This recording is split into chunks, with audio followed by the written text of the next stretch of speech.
Hi everybody. Who was here last year? Come on, don't be shy. Okay, good to see you again. I must have done something right, they've invited me back. As Miltos said, my main seminar is tomorrow. Where is it? Start School. So I hope you all come to that as well, not just tonight. I'll be talking about selling online, if you're interested in selling your art online, and also copyright, which is a very complicated subject for designers. Me suffering a lot from that. If you remember last year, China, you know. I'll be talking a lot. Unfortunately, it's a very complicated subject, so I won't be talking for the whole subject because it'll take more than the hour I've been given. But after that, I'll be doing my ecstasy. So I hope you come and see that as well. Okay, I'm just going to. I wish I'd known Selena had been talking about what she'd been talking about, because mine's a little bit of a comical interlude up to the break, and it mentions some of the people that she was talking about. So I hope you see my sense of humour, especially you. People who know me know my sense of humour anyway. But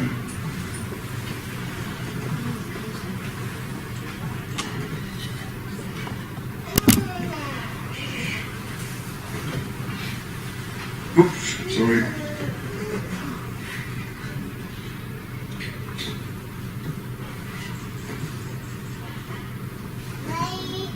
I'm glad that Andrew Key put keynotes onto the computer after all these time. I've been complaining anyway. Let's see if this works. I don't mind standing behind the terminal, so I like walking around. It makes me less nervous. Okay. Tell me if you can't hear me as well. Okay. This is the funny aspect of life. Well, you may not find it funny. sorry. But as a graphic designer and illustrator, I see a completely different approach to what Sidley was just talking about, and you probably might agree. 30 or 40 years ago, a strange breed of human beings appeared on the planet. They have certain characteristic instincts which fall different to the rest of us, or as designers anyway. Okay, and they are unidirectional brain cognition. Do you understand cognition? Yes. I need a kind of a translator as well as anything else. Basically, it's the way your brain works and how you basically decipher information. Okay. Decreased monetary evaluation skills. Okay. They also have a low brain athletic processing capability. Okay. Can you guess what I'm talking about? Okay. Bad hearing sensor of communication. Okay. An inability to evolve to environmental changes. And a total inability to comprehend time. Okay, what are we talking about? Of course we are. Oh, sorry. Let's go back. Sorry. Just as a little prelude, in 1972, who's old enough to remember 1972? Okay, a well-known band. You'll probably know this band. Released a song. And this is Stealers Wheel. Does anyone remember Stealers Wheel? Yeah. You probably know the song I'm talking about. It's very famous, probably their only famous song. Anyway, it was immortalised in this film, Reservoir Dogs. Okay? The song was actually called... Oh, sorry, no. The key lyrics to the song, Some of My Talk Today. Okay? Basically, jokers to the left, clowns to the right, I'm stuck in the middle with you. What are we talking about? We are talking about clients. Okay? As a designer, I do suffer a lot, and yeah, and this is a completely different side of how Celine was talking about it. But before I continue, I remind you, I think I mentioned this last year, the people who were here. This is a fantastic website as a designer. Okay. Basically what happens is designers put up funny stories of what happened when they have to communicate with clients. It's absolutely amazing some of the things you probably encounter probably are nothing compared to what some of these people add to this website. So I'd recommend you go and visit this and if you feel depressed one day as a graphic designer, just going to see how miserable somebody else's life is. I think I can give a quick example actually. I read once, there was a graphic designer, he put a story up of a guy, he walked into his office and asked for a new business card. And he said, that's fair enough, it's quite easy, you know, yeah, we sort out the typeface, etc., etc. He says, can you make my name flash? This is the kind of thing that happen with some clients, okay? Anyway. Do you understand that? Nobody's laughing, I find that quite funny. Anyway, shall I put it back, sorry? I'm only responsible for what I say, okay? Not what you understand, yeah? Has anybody seen this video?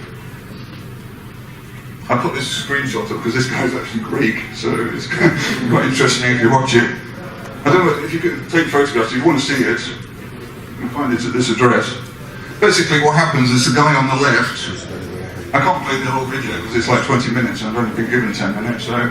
But the guy on the left goes around different jobs and industries, basically asking for people to do things for free. Like he said to this guy, he said, can I have my breakfast? He said what he wants for breakfast, and he says, if I like it, I'll pay for it. Yeah? And this is what sometimes clients do to you. They don't expect to pay you unless they're satisfied with the results. They don't care about the amount of hours that you put into it.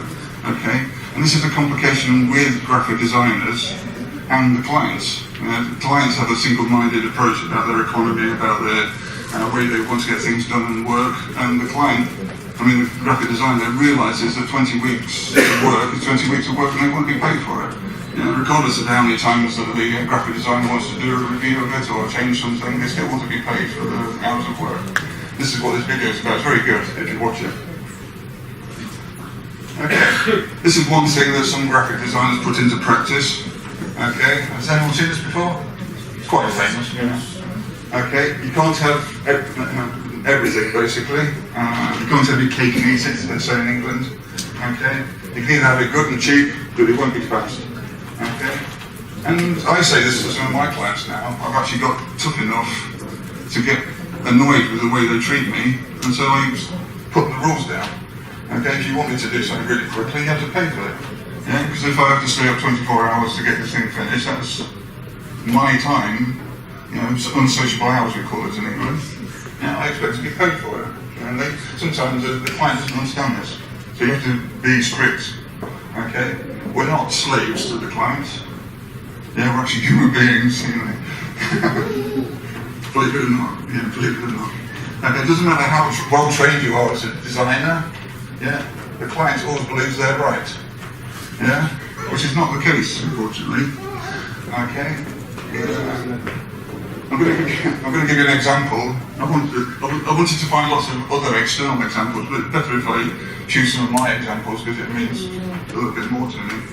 A guy in America asked me to design a logo. Now, being a graphic designer, I have a kind of concept of what a logo is. I'm a big Mac fan, so I think this is the best logo that's ever been designed. Okay, the little apple. So I think simplistically, you know, I designed 3 weeks of work designing this logo that he wanted for his company. And every time I sent it off, he said, no, that's not a logo. So I did another set of designs, sent it off. No, you're not getting there. You don't understand what I'm saying. I said, well, explain to me. And basically, 3 weeks later, can you show me an example of what you think a good logo is? Just not what you want, but a good idea of a logo, a company logo. And he showed me this.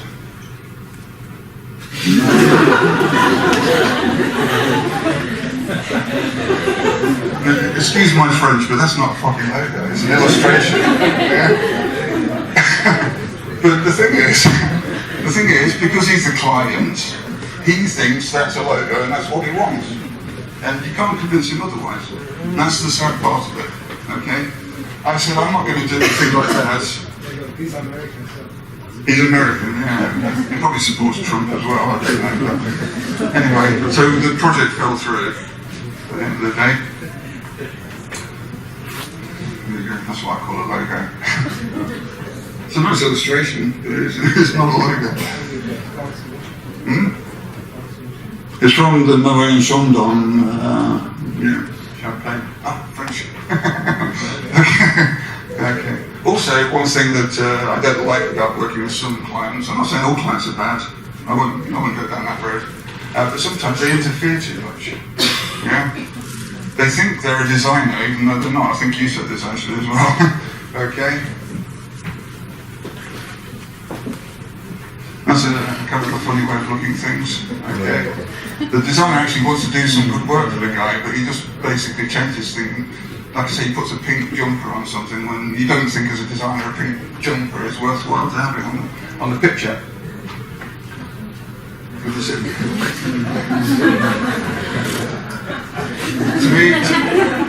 me, this is my idea of a client. You can see his face. He wants to say fuck off. And that's going to carry on forever. So. Actually, clients go on forever as well, don't they? Another thing that clients do, which really irritates me being a Mac person, as it says, word is in some places, word is good. Where's Nick? I'll see properly. In other places, word is bad. Okay? I run Macintosh. I don't have Microsoft anywhere near my computer. I hate Microsoft. Okay? If I want to do something as a RTF file or a Word document, I use Pages. It's been designed by Apple, and so I use it. Okay? But my clients love Microsoft. Yeah? Anybody else got a client that loves Microsoft? Yeah. You'll understand what I mean in a minute. All briefs, revisions, notes, and reference material are embedded into either a Word document, an Excel document, or a PowerPoint document, which is ridiculous as a designer. You don't want that. Like, for instance, when you open up a PowerPoint document on my Macintosh, if they've circled something to be changed, it moves the circle. And so I don't know what they want to change, so I have to get in contact with them and say, it moves, so what do you want? And so it takes longer instead of having a proper format sort of thing. They don't know how to make PDFs. Yeah? PDF means portable document format, which means you can see it anywhere basically. Yeah, but they don't know how to make it, to make your life easy. Okay? Anyway, another story. I was asked once to design a banner, not this one, but similar. Okay, it's a full length, it's like this one. Yeah, it's full size. Okay, so it's quite tall. And I asked the client, what do you want on this thing? And they wanted a picture of their product, basically. Okay, so it needed to cover the entire size of this banner. I contacted the client, I said, can you send me the resource material that I can use then to build this banner? Pictures, basically, of your product.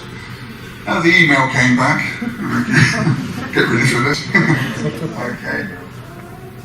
I received an email and there was a picture embedded into the email, embedded into a Word document on the email. And as you can see, it was like 128 kilobytes and only 250 pixels by 300. Now that's this big, basically. Yeah. And I've got to put it on a banner this big. And I asked the client, I said, is that the picture you want me to use? Yeah. And what do you want to do that? And she, I'm going to give her sex away, but they said, yeah, can you enlarge in Photoshop? It's not going to distort it anyway. Yes. The amount of times I have these conversations with clients when they give me source material and everything, it kind of gives me a headache, you know? Hello? There's a critique out there. So. Okay, as I said, this is the kind of client's ideal work setup. Yeah, if you've got, what is it, Windows 8? Is it Windows 8? These are the icons from Windows 8, I believe. I made the bottom row up actually, so they don't exist, but I'm sure if they could live inside Windows, yeah, and have a happy life, yeah. Unfortunately, we all hate Windows Explorer anyway, don't we? But the thing is, this is what they know because they probably write documents for clients, their clients. They write briefs for people, they write reports for people, and so they live inside Yeah, Windows basically. We're going to try designing it. Sorry? We're going to try to design it. I won't go down that road. It's just it's a terrible thing. But anyway, that's what you need to basically understand about clients. Okay, get yourself a photometer. Make sure it always goes into the negative when you're dealing with a client. And as Enzo Ferrari can say this, it must be true. Okay, but clients is not always right. Okay, thank you very much. Don't clap yet. As I said, I want to talk about my talk tomorrow. Promise you're going to come, please. It's going to be much more interesting. As I said, is anybody here interested in selling online? Yeah? Anybody interested? Anybody interested in copyrights? Yeah? You should come then, because I'm going to give you some useful information. Is Gabriella here from last year? Because she was the one that told me to do all this, and she's not even here. I don't hope so, anyway. Alright, anyway. I think Milton said at the start, but I'm going to reiterate everything. Going to do this, but anyway. I'm going to do an exhibition as well. Maybe some of you know me from these caricatures I do. I'm going to do an exhibition based on my animal drawings and also my Celebrity Sunday caricature series. There's 70 pictures there. I do a lot more than that, but I can only fit 70 into the hall and everything. So I'm going to start off with a talk, lots of interesting information, and then after that there's a little bit of wine and my exhibition. So I hope you come. Yeah. If you want any questions about anything, you can ask me tomorrow, because as I said, the copyright thing is very complicated, even for a designer, well, for a designer. I'm not a lawyer, but I can give you lots of good information that will be useful to you that you probably won't know at this moment, okay? Saves your skin, saves other people's skin, okay? Because it's not just a case I found it on Google, okay? Because it's not like that anymore. So I hope you come. Okay, thank you very much.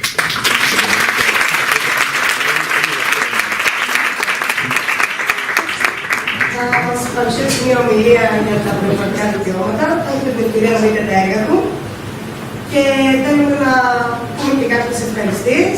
Θα θέλαμε να ευχαριστήσουμε τους πολύ καλών και πασχολημένων τεχνών υγεία και την Αλεξέτη Στεφάνου για τη φιλοξενία, για ό,τι έχει κάνει για μας. Είναι η δεύτερη φορά που είμαστε εδώ. Και λίγο αγαπάει. Γιατί το πήγατε. Και το πήγατε, βέβαια. Είναι οργανώσαμε στην Κύπρου. Και το Τράπεζα.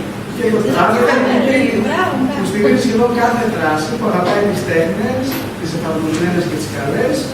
Να ευχαριστήσουμε το Γερμανές Print Shop για τις εκδηλώσεις των Πώληση του Ρόλου, την Ήλια Σκαναβή για τις εκδηλώσεις των Τράπεζας.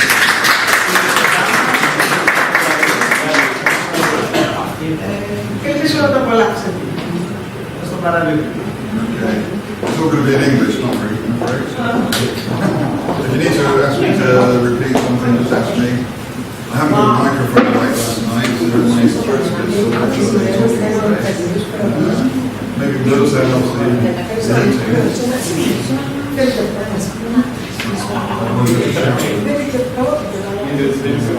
just the front ones. Do you want me to turn those off? You can stand in the door and get to the cameras. That's it? Leela, my friend from Thessaloniki, asked me to have it because it's one of her favourite actors.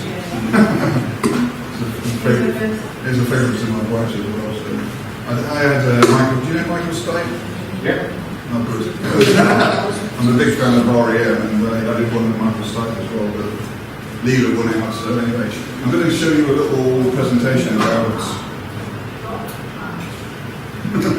I'm going to show you a little presentation about selling online, as it says, and copyright. And I need to point out straight from the start that I'm not a lawyer. I don't know anything technically about copyright laws. All this is based on a personal experience of my life living online. Okay. There will be a question and answer session at the end if you need to ask anything. If you find something during the talk that's pertinent at that point, then you can ask a question. But try to keep any general questions until the end if you can. Okay? Alright? If my voice goes, I'm sorry. I'm going to start. We didn't find any speakers, did we? Milton has left, hasn't he? Okay, there's a video, and you're not going to be able to hear the volume like yesterday, actually. So, okay. Before I begin, what I've done, because this is an extremely complicated subject, okay, not selling online, copyright basically. So what I've done, this is a kind of a brief introduction into the whole subject matter, and I've written a document in PDF form, and it will appear in my newsletter, the link. So if you want to get a copy of this, it goes into more detail about selling online and copyright, you can download it from the link in my newsletter. I'll leave some business cards. You can take those and you can sign up on my website, okay? I'm still writing it, so hopefully it will be finished by the end of March when I release the newsletter. This is what you're going to hear, okay? Life as an artist.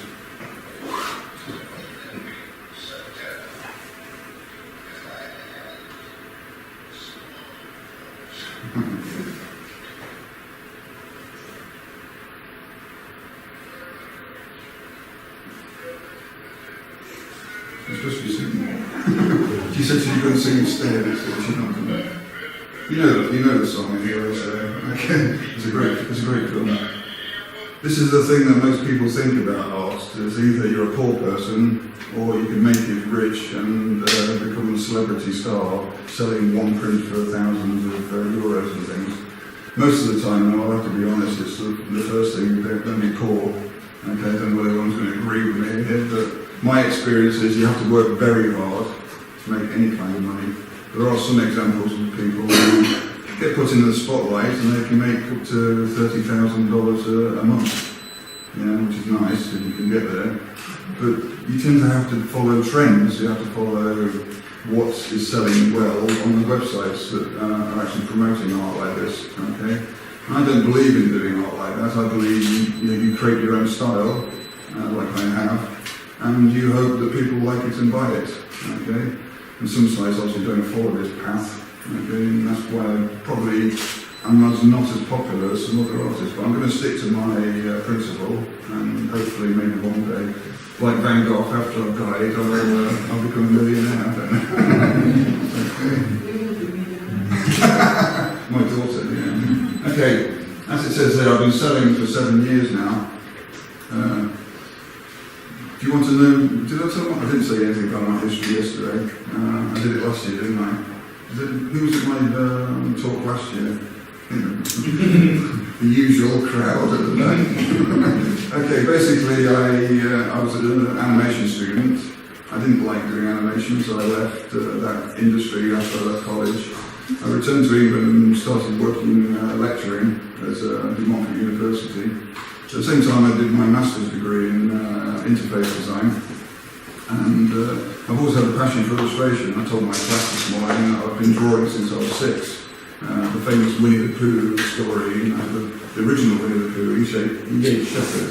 If you know he ate shepherd, they do now. Yeah, he's a brilliant artist, and he drew passion into me to want to do this from the age of 6. My parents and my teachers all told me to stop. They didn't think I had a chance in hell of becoming a good artist. And I talked to my grandmother and she said, yeah, just do what you want. So I did, and I'm here today. That's encapsulated it quite easily and quickly. And I was talking to Harris last year actually over lunch, remember? We both decided to stop teaching. And it seemed like we almost decided to stop teaching for the same reason. Which is the quality of the students weren't inspiring us enough to want to do the teaching.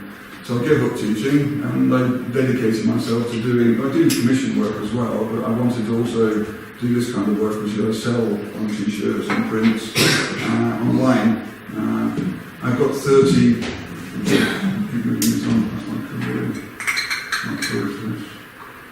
Okay, I started, as I said, 7 years ago. I had this thing when I was getting commissions from people. I did lots of simple graphics using Illustrator. Sometimes the client wouldn't pay you, they'd drop the projects, and so you had a piece of artwork and you wouldn't know what to do with. This is just simple vector work that I was doing. And I decided, well, what I could do is I could put it on stock sites. You know what stock sites are? like iStock and Shutterstock and things like this. And I uploaded them and I started getting paid for it, small amounts. They don't respect artists, unfortunately. And then one day, a Czech friend of mine from Facebook, Lucas Brezik, I don't know whether you know Lucas Brezik, you'll recognise his artwork probably, he's very famous for his artwork. He told me, he said, why are you selling things on stock sites? You can put it on what's known as pod sites, which is print on demand websites. If anybody knows about these, Society 6, Redbubble, all this kind of stuff, these are all called pod sites. And I listened to him and I started putting work on Society 6. Unfortunately, Society 6 has gone downhill a little bit and I don't like their process now. When it first started, it was an art community. You gave them some work, they analysed it, and they said if they thought it was good enough to actually sell. That's the best way to do selling, and I'll talk about that in a bit. So the thing is, they've opened the door, like many other pod sites, and anybody who can scribble anything on a piece of paper can upload it and try to sell it. That creates a problem because it overpopulates the marketplace. It's like, for instance, if you went into a big supermarket and all the shelves had tomato sauce on there, nothing else, and you have to try to think which is the best tomato sauce. And it could be a guessing game, or you can look for the one that's got the nicest bottle and open it and smell it and see which is the best flavour and everything like that. But not many people buy from it in that kind of aspect. A lot of it is casual browsing and then finding something instantly to click and then buy. So you have to create a methodology. I'm talking to you a lot because you're writing notes, so I want to make sure you understand. So it's not just about drawing pictures. I would say, and I think I've told the students sometimes, that it's more about 70% doing the bureaucratic side of everything and 30% doing the creativity side, which is a little bit depressing if you're an inspired artist and you get on with life as an artist, but you don't find any time to do the work. I've created this project, I'll talk about it later, and I do it for a reason, and I'll explain why I do it for a reason. As I said, I started on Society 6, but I'm now on 30 different websites selling my art, and I'm still just barely making enough money to live. So you can imagine 30 websites, 7 billion people on the planet, something's going wrong somewhere. So the things I'm going to discuss during this talk: how can you sell and make money online, which is the interesting part, I suppose. Again, everybody wants to make some money. I need a taller table. I've got to reach down. Okay. A brief history of copyright, because as I said, copyright is very complicated. I'm sure a lot of things I'm going to say about copyright you didn't know anything about at all. Okay. The wonderful world of pod, print-on-demand websites. Is anybody on any pod sites? Which one? Society 6. Do you regret it? Do you regret being on Society 6? Do you make any money from it? No? Are you doing okay? Can you live on it? Okay, yeah. You're doing better than I am. Maybe you should do it too. How does copyright play a part in your life on a pod site? Okay. What can help you make this money? Okay. And also, where can you get help about copyright issues if you ever have any copyright issues? So this is what I'm going to be talking about. We'll slowly go through all those, and some tips and tricks for everyone. They're the best interesting part of it. Okay. How can I sell online? Now, you notice I've actually put, you should theoretically put copyright for anything that's not yours on anything you use.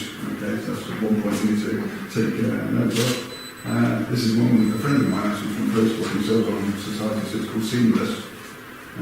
I believe you've got to have a kind of a focus about how you look at selling online. You can either have your head in the clouds thinking it's all going to go wonderful, you put one picture up and everybody's going to buy it and you become a millionaire. It doesn't work like that. Do you find that? I'm going to have to focus on you now because you just told me you're selling, so I want an interaction. Okay? As I said, some people, there's a guy called Ruben Island. Do you know Ruben Island? You'll probably recognise his artwork when you see it. He basically gets used in advertising on almost every pod site that I've ever seen. And he makes in the region of $30,000 a month, I've been told. Yeah? He basically just has to sit around all day, enjoy life. Yeah? He's made, I think, 7 or 8 pictures, and they're used all the time. And he's lucky. Yeah? I've got over 300 pictures online in the different stores, and as I said, I just barely make a living. Okay? This is the thing that you have to look at when you do art. Sometimes you can be lucky, and sometimes you can be unlucky. It's not about you as an artist, it's about the situation. It happens in any kind of art. Like, unfortunately, my favourite artist, Van Gogh, was unlucky. Yeah? He was part of a crowd that were very talented, but it wasn't socially acceptable to like that type of art at the time. You know, they liked the pre-Raphaelite kind of style of art more. And Sorry, Rob, sorry to interrupt. So sorry. How do you spelling Robben Island? Reuben. Reuben? R-U-B-E-N. Yeah. Island is in the country. Ireland. Ireland. Sorry, Island. my stupid English accent. Iceland? Island. Ireland. Okay, I found it. Thank you. I said pertinent questions. Marcus? I've lost my track now. What was I talking about? Van Gogh, yeah. It was more acceptable for a salon type of art, with more detailed and everything. This is why the impressions suffered. It's the same with pods. There's trends that go through pods. You know, some people like this kind of very raw, hand-drawn look. It becomes popular at the moment, and everybody's buying it. And so everybody then copies it, thinking, oh, well, we're going to make money at it as well. And it doesn't work that way, because if you oversaturate the industry, you're going to make a little money, but not a lot.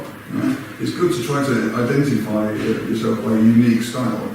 And people have told me they don't see anything like my work anywhere else, but the marketing side from the pod doesn't help it at all. I have to do it all myself.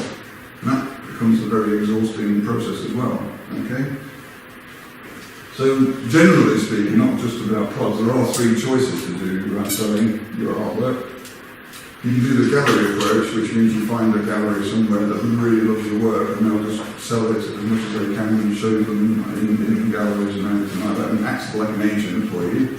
That's very rare that you're going to make any kind of contact or anyway. They're very choosy about who they're going to take on board and everything like this. And it doesn't work for this type of work anyway. They won't take this kind of work on board. So I'll try to stay clear. That's not a real gallery approach, it's just a mock-up. There's also the representation approach, which means finding an agent online who will do all the hard work for you, get licensing agreements and things like this. Again, it's about how they see your work and if it's possible to sell it, so they won't take you unless they think they're going to make some money from it. And the easiest approach is pod approach. Okay, which means you can find certain websites which just literally let you upload your artwork, and you just have to keep your fingers crossed. Yeah? It's that easy. Well, I say it's that easy, it's not that easy, really, is it? Okay, but it's the easiest out of the 3. So if you do want to get into the selling online aspect of artwork, it's the one to start with. Okay, especially if you do more illustrative or pattern type artwork, not fine art. Okay. This is the best approach. Now, do you mind if I sit down, because I'm bending down and I'm getting time to deal with. There's two sides of pod selling. There's the pros and there's the cons. I'm going to go through the good side first, and I'll tell you what the bad side. There'll probably be a bit of the bad side. Okay. Best chance of making money, which I just talked about. Very open to submission. I'm not saying that, but there are some, and I'll talk about them, that do what's known as curating. You send them your artwork and they'll look at it and they'll say, no, we don't want to sell this. There are very few. Places that are very popular, like Red Bubble, Society 6, you just have an open door. So you just make an account and you can just upload. There's a wide style selection. What I mean by that is, for instance, you can do tapestries, you can do t-shirts, you can do postcards, you can do notebooks, you can do mugs, you can do Society 6 out everything, basically almost. So if you do a certain style of art that doesn't just suit prints, for instance, you can upload patterns, surface patterns and things like this to make money from it. It is very popular. One of the popular things that people do are what you call mandalas. They're very popular things. It's that Indian style of circle thing. Large audience base, lots of people visit these websites. I think Society 6 has like 120,000 visitors a day, which is quite a lot. Just believing what I did with my page. Very large product range, like I said. Now the cons. Nothing I'm a big fan of Moderna. Okay, but the cons are some low profit margins. Now, some sites like Redbubble, you're not on Redbubble. You are. Redbubble, you can set your own profit margin and it's great. But the thing is, if you make it too high, people aren't going to buy them next to somebody selling it something cheaper. So that's a problem, and most of the companies have a 10% margin, so whatever they sell the product for, they give you 10% on top of that as your profit, which means you're going to be the Van Gogh approach to life, and straight away you're trying to make a living and selling 300 pieces at $20 or something. Okay. For instance, if somebody buys this from Redbubble, I make $5, the company makes 20 odd, so it's not fair, is it? It's terrible. Okay. The site support sucks, especially on Society 6. I think there was one person who works at Society 6 in their support department, and they have a copy-paste approach to sending answers back, And they tend to say it's your fault, it's not their fault, Especially the copyright. Yes, there's nothing we can do about it, we're sorry. The arts preparation is sometimes a time-consuming aspect. They create something called templates, and obviously every website decides to have a different template. I've managed to actually define 27 different templates that if you make your art on these 27, they will fit on most art sites. But even so, for instance, when I do a caricature, I do it on a Sunday all day.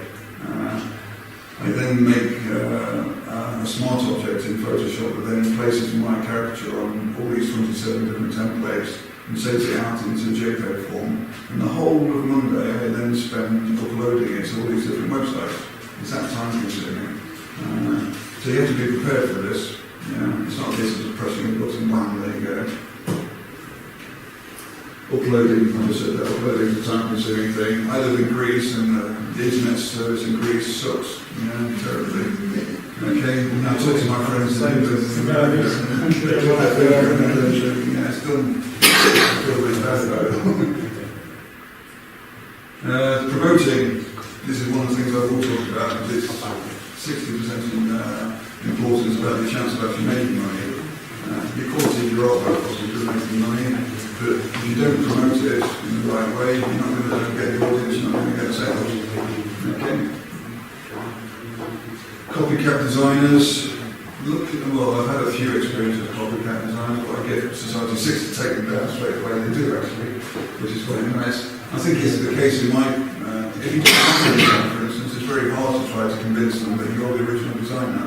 Because there's so many out there that look similar, how can you really improve unless you register it in America? But my style is very unique, I think, and it's very hard for somebody else to say, well, I did that, but I've got 30 odd versions of it on my website. So this is why I told you earlier that when you do your art, you should try to be as unique as possible. Okay? Copyright issues, I'm going to go into that into detail. I think that's going to happen in a minute. My favourite country in the whole world. I mentioned this last year. Okay, maybe I don't have a problem with every Chinese person, but I have to say China is the worst country for copyright theft. They actually make $60 billion a year just from counterfeit goods and everything, which is a terrible amount. You can run Greece on 60 billion probably. Imagine that's all done legally in China. It's crazy. So anyway, a brief history of copyright. Does anybody know about copyright? Yeah, I'm going to test it. I'm getting this right. Copyright was invented in, well, that's my view on copyright, by the way, sorry. I'll get into that a bit later, because the mental attitude of people on the internet is very, very simplistic when it comes to copyright. And you have to be aware of this, and the more you know about copyright, the more you can protect yourself, because the world is full of idiots like that. They'll use idiocy to actually create an excuse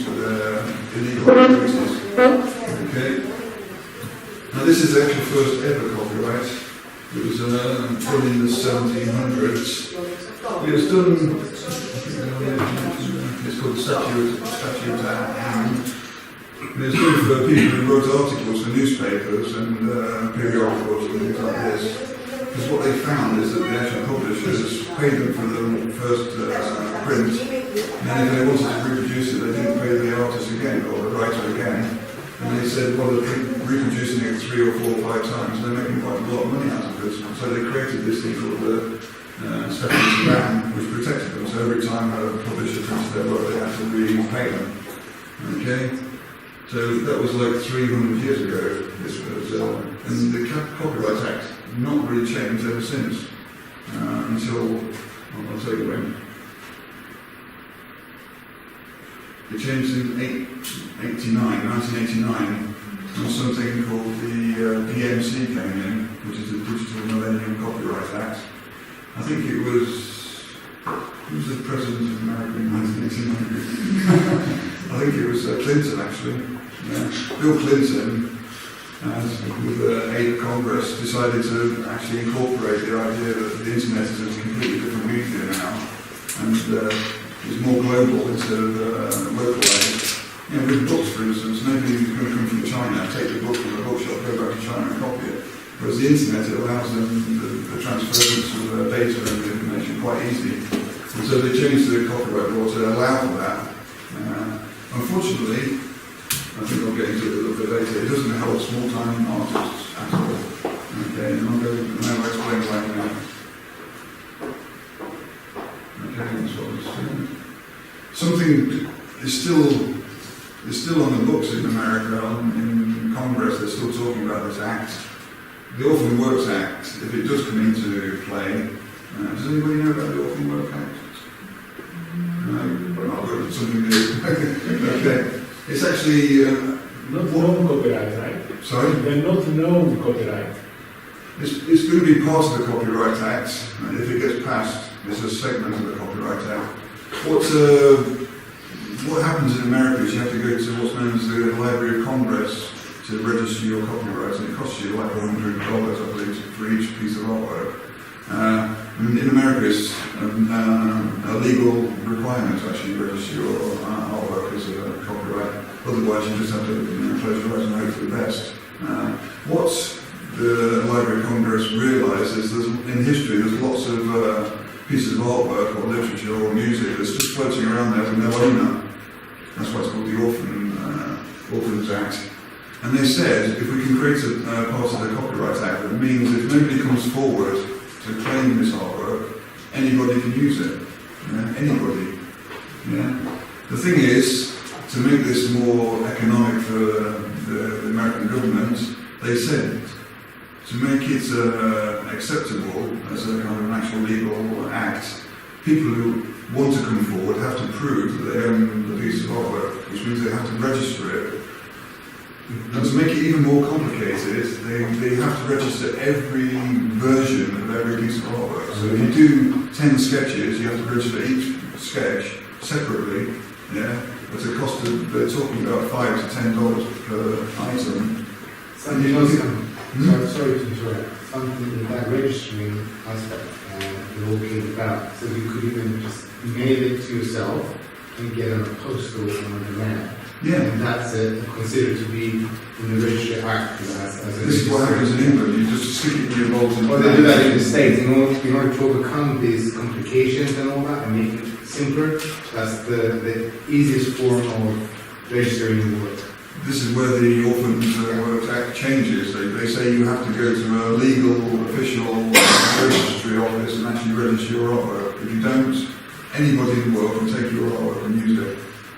If you're not making a lot of money being a small-time artist, you can't afford, like say maybe $20 or $30 for every single piece of artwork you do. You can imagine how much it cost me just for this one. Yeah, I can't afford that. So some guy in America, some guy in England can make money from it because I don't then own the copyright. Everybody's fighting against this, every artist is fighting against it I'll talk about. There is actually, if you're interested, I'll show you in a minute, I have a website and I'll give you information about how you can protest against the Orphans Work Act.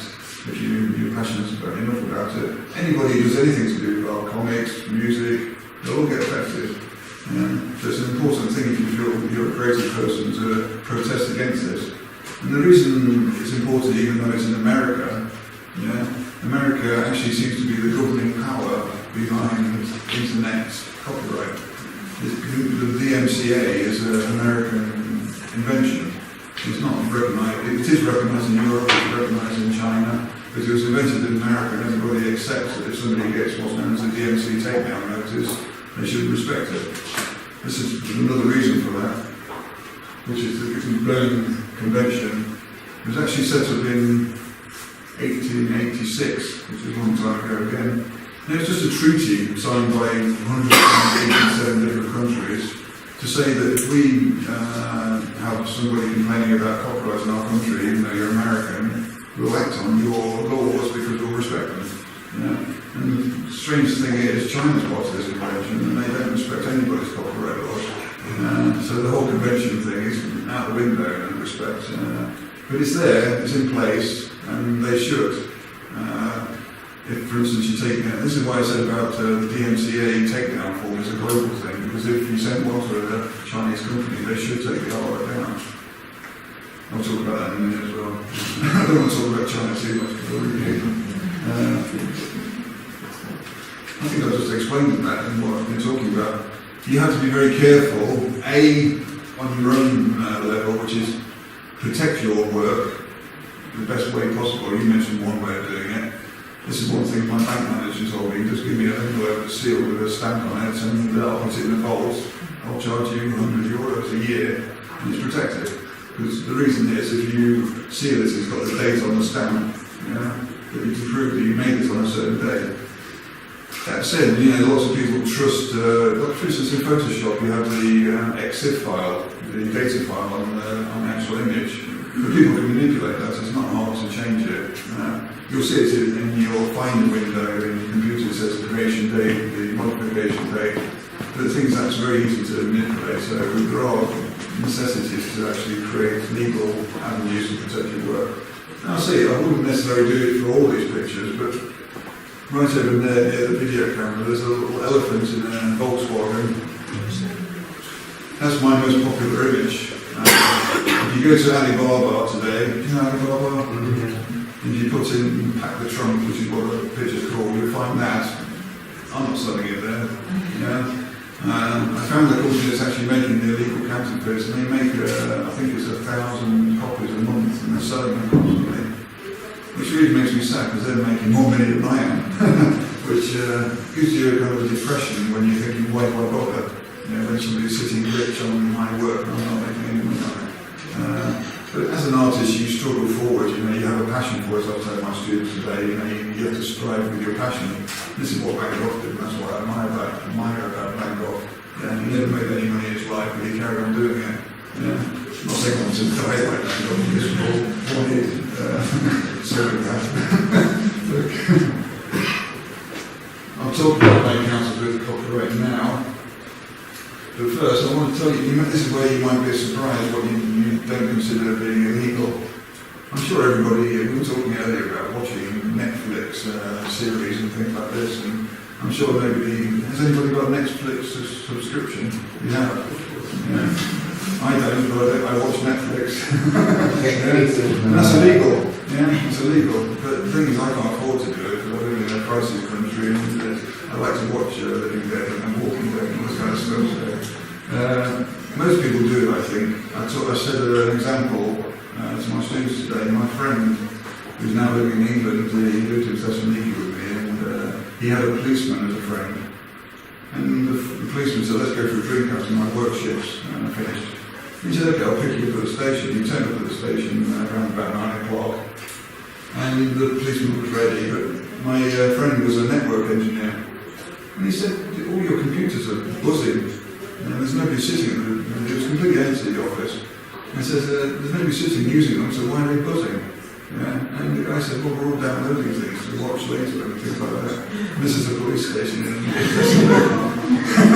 I've been told that in America now and in England they're very strict, and France I believe as well, they're very strict about anti-piracy. If you get caught with an illegal thing on your computer, it's €1,000 fine straight away. I've never had that problem in Greece, luckily. But you should be aware of it. But the thing is, as I said, everybody does this kind of thing. For instance, they'll put a piece of artwork as a profile image on Facebook. You just find something you like, you stick it. That's illegal. Yeah. If the guy found out, he could sue you. Okay. So taking another person's image without their permission is completely illegal. It sounds really severe when you say illegal, doesn't it? It's wrong. Okay. Okay. This is the big thing about Google and lots of other search engines as well. People think it's a free resource. Well, it is a free resource, but the things that they find on the free resource aren't free. Okay. And you do see now at the bottom of Google it says some of these images may be subject to copyright. But nobody reads that part. Nobody reads it. Okay. Luckily, because I'm an artist, I've created my own profile images on Facebook, which is a good thing. But you should. The best thing you can do is if you want to use somebody else's artwork and you know them, for instance, ask them. And there's, okay, you can use it and credit them. It helps a lot for an artist to get credited. Because if you give a backlink, for instance, someone might click on it and make a sale. But just saying I like your work, I'm using it on my profile because I like it, doesn't do anything for the artist apart from making them smile for 5 seconds. Artists are here to make money. That's what they do their artwork for. Okay. I mean, even if you don't ask their permission, if you do credit them, it just kind of ease the pain in some way. Well, if it's somebody you know, you can accept it. Like some of my friends ask me, and they do credit me, and I don't mind so much, but I'd rather they don't do it. But when some guy who says they're your friend and they link to you on Facebook, you never met them in your life, they're living out in Mongolia, and they put one of your pictures on their profile and they never ask you, and you find out, and you feel annoyed. How would you feel annoyed if they said this image is created by such and credit you for it? But they do this. It usually means after I actually ask them to do it. If I do ask them to do it and they don't want to do it, they tend to take the picture down. They don't like the process of actually crediting people. It's almost like they want to say, oh, it's my image. Which is another insult as well. This is one thing that we advise everybody that we work with. If you do happen to use something, you don't know whose it is, or then if you don't know whose it is, ask them if they recognize the image and you have used it to let you know if they want to keep it up there or take it down. Well, I'll be talking about reverse image searching anyway. It's quite complex now and it's quite easy to find out. There is a lovely, I consider it to be lovely, on Tumblr. There's a page from Sweden that I follow. It's called convoy.tumblr.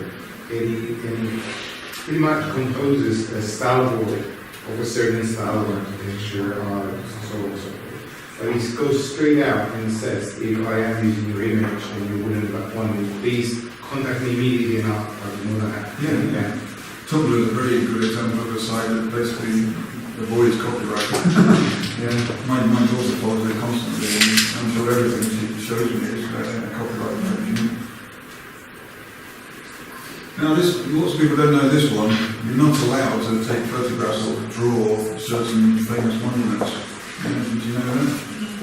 Yeah. So, the Eiffel Tower is one of them. I'm not sure, but you can check. So, if you go to Paris and take a picture of the Eiffel Tower, you could actually get sued theoretically. Okay, so be careful. You need to check, basically. I think it goes to the extent if you're actually going to use that photograph or artwork to make money, that's when it becomes a problem. If you're doing it just for general show, or you're just they're not going to chase you because they're not going to make any money out of you either. So. But you should check every aspect of copywriting, you've got the rights to do it. This is reusing is a different thing to using, like even in collages and things like that, or certain kinds of referencing, it's illegal to use their work without their permission. I'll talk about it in depth in a minute when we look at the different kinds of copyright. using licensed artworks, you don't know what the license for. If you look on many of these pod sites, like I did it this morning to check on Disney, if you put Disney into Society 6, you'll get loads of pictures of Mickey Mouse and the princesses, and they're not allowed to because Disney has a very strict licensing agreement with certain companies. I'm sure you'll find, if you go into any news agents in any country like in Greece or in Cyprus, they'll have these kind of like suites with a princess on top of them. They're probably all illegal. Yeah? But some guy from Disney's not going to visit every country in the world to try and find out who's selling these, and so you get away with it. This is the bad side of global internet copyright issues. Using logos, registered emblems and trademarks is illegal because they're registered. Yeah. You'll find this a lot as well. I was actually talking, do you remember Paris? I was talking to you about 2 years ago because you designed the Flickr icon, and I said I found somebody selling it. Do you remember that? And I don't think it's right. We had a discussion about it. I won't say what Paris's opinion about it is, but I informed Paris and I informed the artist. I said you shouldn't be doing this. It's not yours. Yeah. The thing is, like certain. This is why I don't know if you know this. Fashion, for instance, you can't copyright fashion. Did you know that? It's classed as a utility item. Yeah, and it's impossible to do it. Cars, you can't copyright cars. And things like this. Anything that you use in a daily lifestyle can't be copyrighted. You can trademark logos. For instance, most of these fashion designers, they'll put an enormous logo on their new design and things, because they know that somebody's going to copy the design, but if they copy it with the logo on it, they can do something about it. Yeah? And this is why in most of these places in India and China, they change the logo. Yeah? But they keep the look. Yeah? And for instance, I'll talk about this because it affects me. Even with an example of the Volkswagen van, camper van. You can't copyright the van. Yeah? I got lots of people asking me to take it down on Society 6. It doesn't exist on Society 6 anymore because Volkswagen. It's quite strange that these kind of attacks on Volkswagen happened after they got this lawsuit against the bad emissions. Yeah? It seems like they lost so much money they wanted to piss everybody else off. Yeah? And they use this term that copyright is protecting the car, but the camper van is not. It protects their logo that sits on the front of the camper van. And I explained this to Society 6 copyright department. I don't know if it exists actually, and I've changed it. I don't know. This is a new version. I've actually stuck a wheel on the front of it, so it covers up the logo. And I've got no problem now. I shouldn't have a problem. But Volkswagen carry on saying it's copyrighted. It's not copyrighted. You can't copyright a car. What they tend to then say is because you're showing the design of the car, you can patent the design, which is a form of copyright.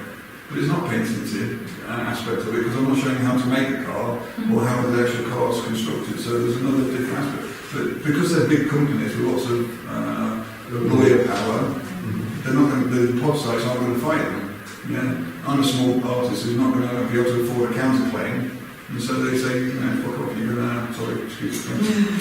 Yeah, you can either prove it by paying to prove it, or we're going to believe Volkswagen, which is a shame, because I'm not doing anything wrong. Yeah. Anyway, there's lots of examples of this. This samples out. Okay. You're not allowed to copy books. Have you ever gone to a photocopy shop and someone comes in with a book and says, can you copy it? It's illegal. It's completely illegal. Yeah, photocopy shop should actually have a sign saying to customers it's illegal. The only people who are allowed to copy them are librarians and students. Yeah, and the students are only allowed to copy educational text. So when you see somebody in a copy shop next time copying a book, say, they'll probably take the book off. What can you do? Okay. Also, social media. I've mentioned it a little bit. This is our favourite social media site.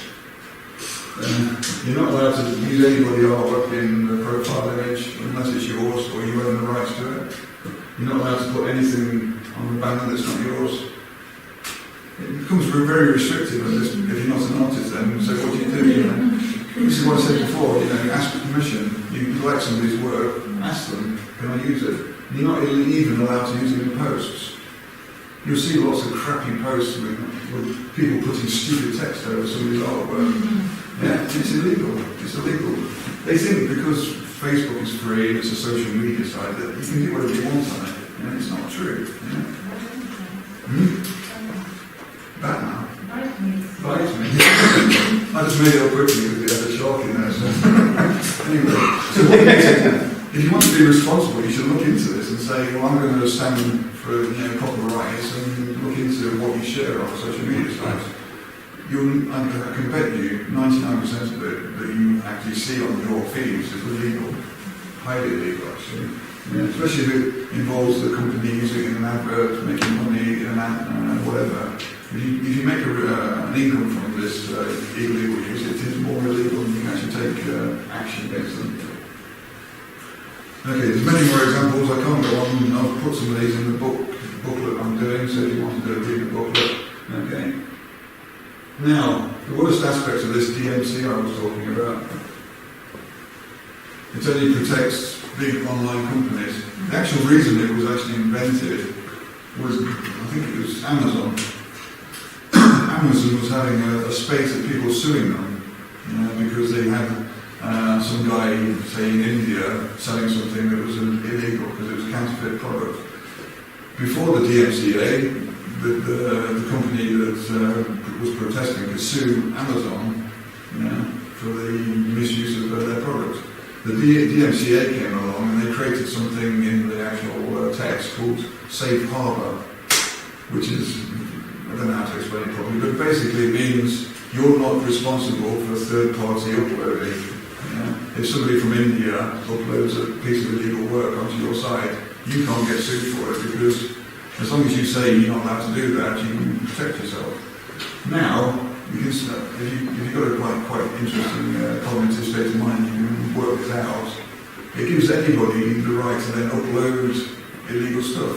Because Amazon can't get sued, Google won't get sued. You can't sue the guy that actually did it because the Data Protection Act protects their identity. They can make some stupid login handle called blue or something. They don't even have to say where they're from, and you can never find them. So nobody can take this legal action. There are cases in America though that photographers find people who are actually using their artwork or their photographs illegally. And there's a kind of, it's kind of not a real club, but it's kind of like a social club that they make more money suing people than they do taking photographs. In America, you can sue people through the judicial system up to $30,000 per image. And so there's some people who are actually taking photographs knowing that they may get stolen so they can make money from the actual court actions, which is pretty scary when you think about it. There you go. Can you report to Amazon or whatever if you see an image that was used and then they take it? This is what I was explaining earlier, but I'll do it in more detail. To actually benefit from this thing called a safe harbour, you have to have something called a terms of use page or a document. It's usually in very small print at the bottom of your page, and nobody ever looks at it. But if you do read it, they have to, in America it's law, they have to provide an office in their workplace that deals with what's known as DMC takedowns. Society 6 says they have a legal department. I don't know what it consists of. There's probably some guy sitting next to the photocopy machine having a coffee. Okay? But the thing is, if they don't have this legal binding obligation, you can sue them. Now, some companies don't do it. They try to get away with it. But they still put up the terms of use aspect of it. And if you do read it, they say you're not allowed to upload other people's work without their permission, blah, blah, blah. And it's quite a complicated document. I put one on my website as well, because I want to protect myself.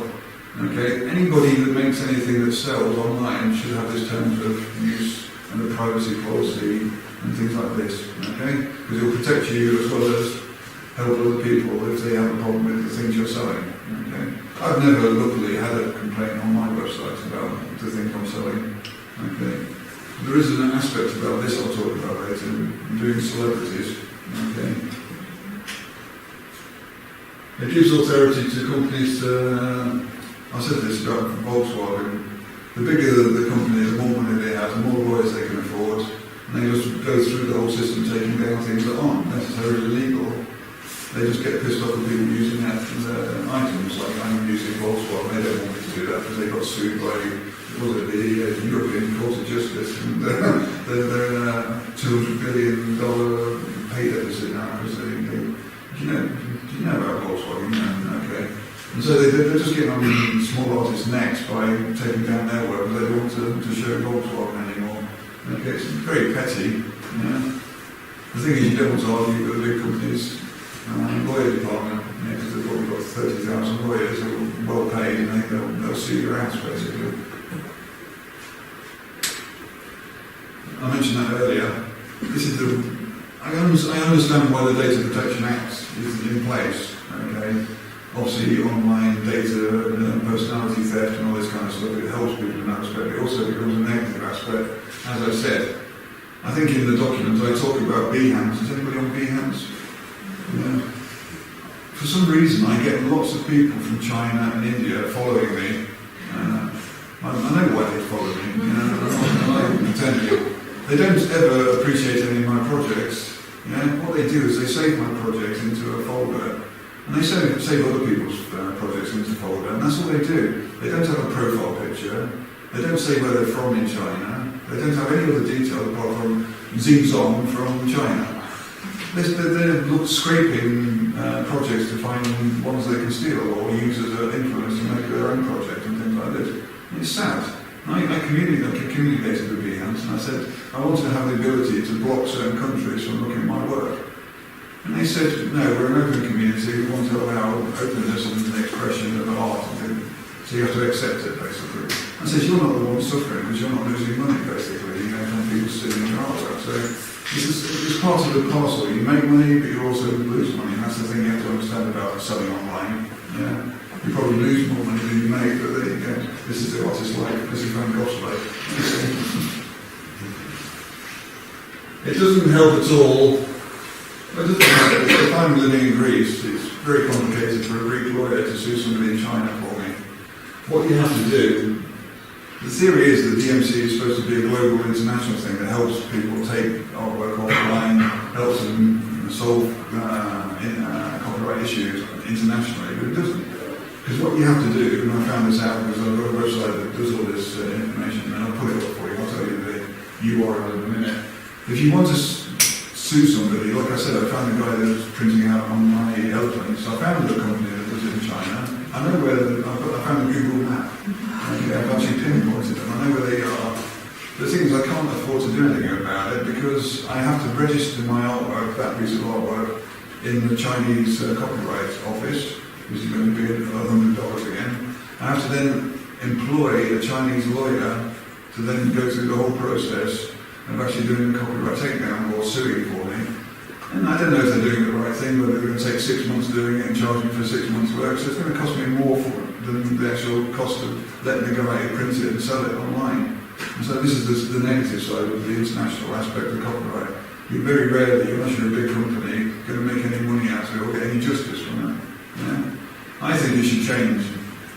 There are websites and groups that you can actually join and you can actually try to create a voice as an artist to try and get some change. And I have heard that they're actually going to do some changes with the copyright law in America, whether it's going to be for the benefit of small people, I don't know. Knowing Trump, he's probably going to want to make it bigger for the bigger people and screw the small people. Okay. This is a picture of the Berne Convention.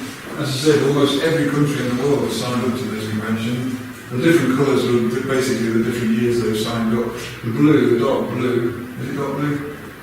Okay, I'm colourblind. The dark blue is basically the first one done in 1887. You'll notice that China was part of that actually. Until recently, they actually didn't give a shit about it. They'd ignore copyright claims and everything, even if it was done through a legal thing. There was an interesting Guardian document, the newspaper, the English newspaper, The Guardian. They actually found out the companies that actually get given the patents to do, for instance, because Apple, I think they still make certain parts of the Apple computers in China. They have to give over the design template, they have to give over the patent information for legal purposes.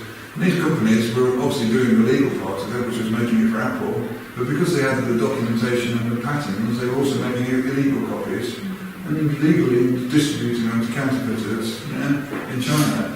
And the Chinese government didn't do anything about it. And there's a very interesting article on Guardian how they actually go through the whole process. It's well worth reading if you're interested on how China works. This is the Orphan Works Bill. Basically, it's going to lose any kind of characteristic of copyright law that ever existed. Okay, so if you're an artist, you should fight against it. If you ever see any kind of claim to fight against it, you should do something about it. Okay. Now, my encounters of copyright. This is the fun part. I can't do everyone because I've had so many. The China syndrome. Good film. Okay. Now, I think it was 6 years ago, I appeared on this website, you know it, whatever it's called. Yeah, it's been taken over, bought out by Google, wasn't it, I believe. I think the guy works at Google. I'm not sure if he sold the company to Google. No, I was told he was paid by Google to take over the process of making the blog. Anyway, I was very happy when he sent me an email saying, I'm featuring you this week. And this is the actual page from 6 years ago. And I didn't think anything of it.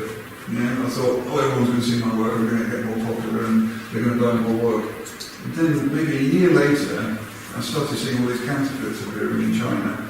You can see how big the picture is on the screen of my artwork.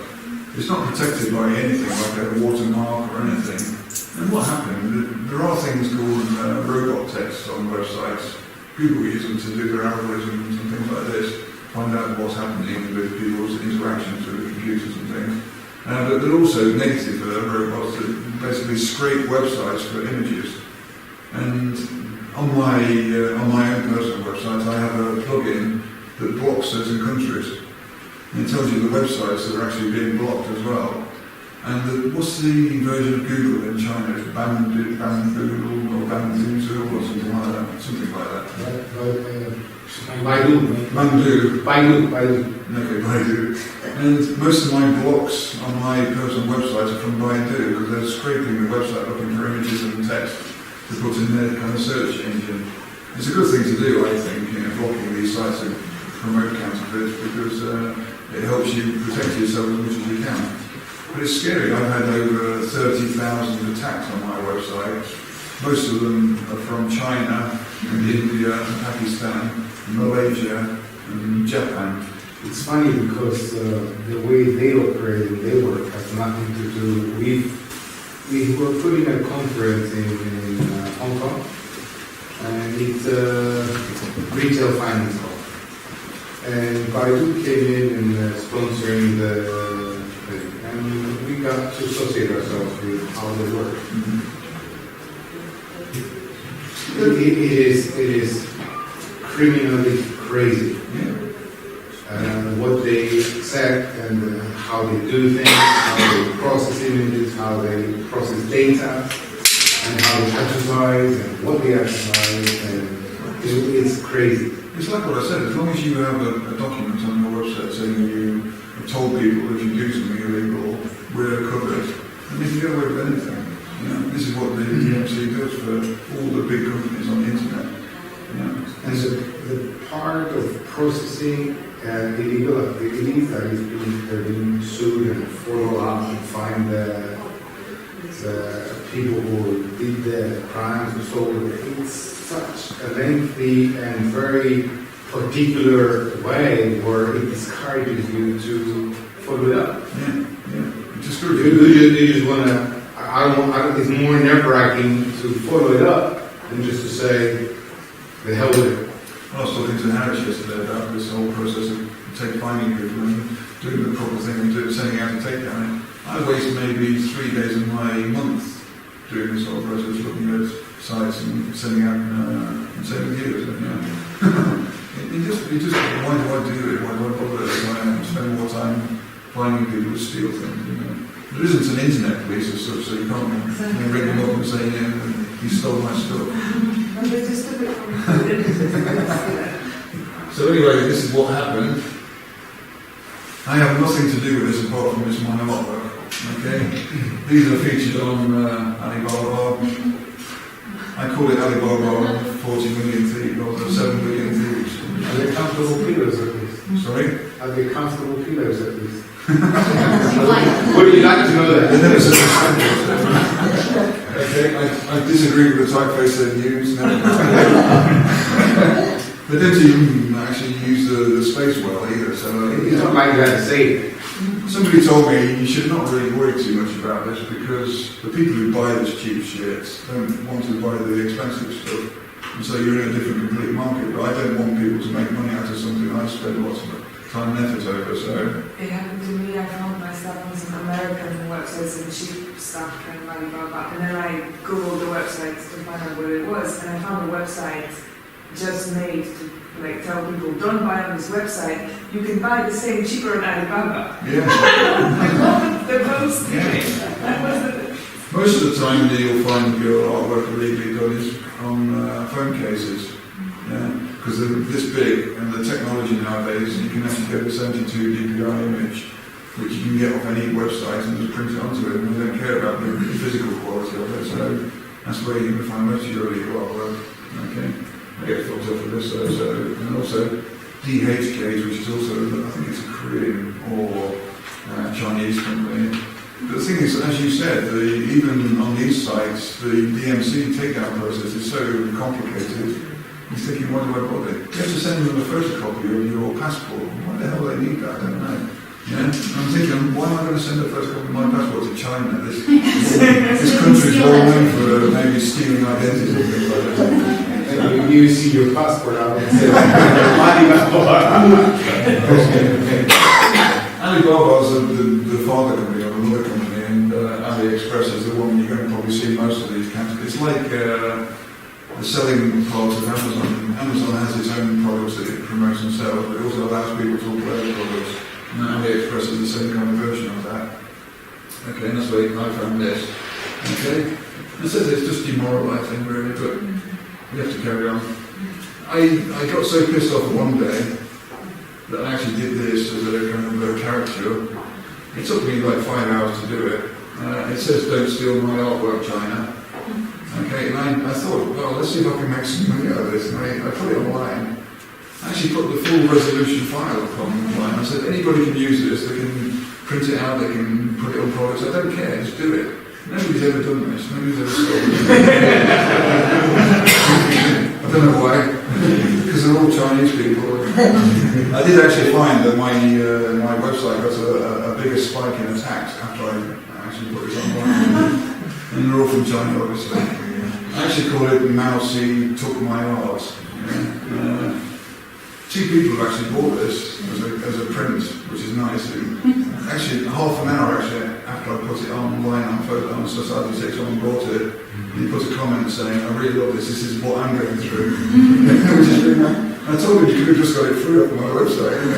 He wanted to buy it. So it's quite nice. It typifies exactly how most artists have to suffer. China's not a very decent place. And this. This is one thing I'm going to talk a little bit later about promotion, but it also affects you copyright-wise. This is from Instagram. You thought you recognised Instagram. This is a South African company. They're a record company. They found my, I think it's over there somewhere on the top row. They found my giraffe in the Citroën. Okay, and they use it as an album cover. I didn't say you could do it. Okay. Luckily, most record companies now, they can't afford to print records, they do everything through MP3s, and they do a fake album cover, so this is not a real printed album cover, it's just an internet album cover, but it's even so, you don't want them to use your artwork. Okay, and I wrote to them, I did it on Twitter, because what I do, once I find something illegal, I see how many times I've shared it on social media, and I find the easiest one to actually contact them via. And Twitter tends to be a good one because you can use their handle and they get a notification saying somebody's talking to you. And so I contacted them, and this is their conversation. Okay, I've actually copied it all down. "We didn't steal your artwork. Okay, please provide us with the original one." Well, why would I need to provide you with the original one if you've got the original one anyway. Okay, we're going to change ours. We hired a graphic designer to do the before you read any more, I'm going to explain the top line. That's why I underlined certain parts. Obviously, they did steal it. The thing is, what some clients, even if they actually hire a graphic designer, they're responsible. It's the same principle as if you're in a room with somebody who murders somebody, you're equally responsible for the murder. If somebody uses illegal artwork and you pay for them, you're actually a copyright thief as well. Okay, and they didn't realise this, and I educated them. The conversation's a lot longer than this. This is the important part. And eventually they took the artwork down, but theoretically they should give me some money because they've used it, but they didn't want it. And I wasn't going to fly to South Africa to complain about it. But also you can't really read it to the boss, so I'm going to have to tell you what it says. I basically said, excuse me, pay me for my original artwork, it's mine. The graphic designer stole the artwork. You're in the receipt of stolen work, stolen artwork. This is still a crime. Okay. Their response to this was, okay, the artwork was a concept. It's online as an actual algorithm. How can it be a concept? It's being used. Okay. It's not finished or a finalised cover. That's why we're changing it. No, you're changing it because I told you it's illegal. You're changing my work. Yeah. You can't prosecute people for concepts.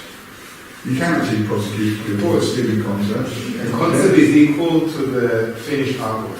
So if you can prove the concept of an artwork, you can actually claim the concept idea. This is what I'm going to tell you. If we send, for example, when we send concepts to clients to choose a concept from, that doesn't mean that they can use any of them until they buy it. Yeah.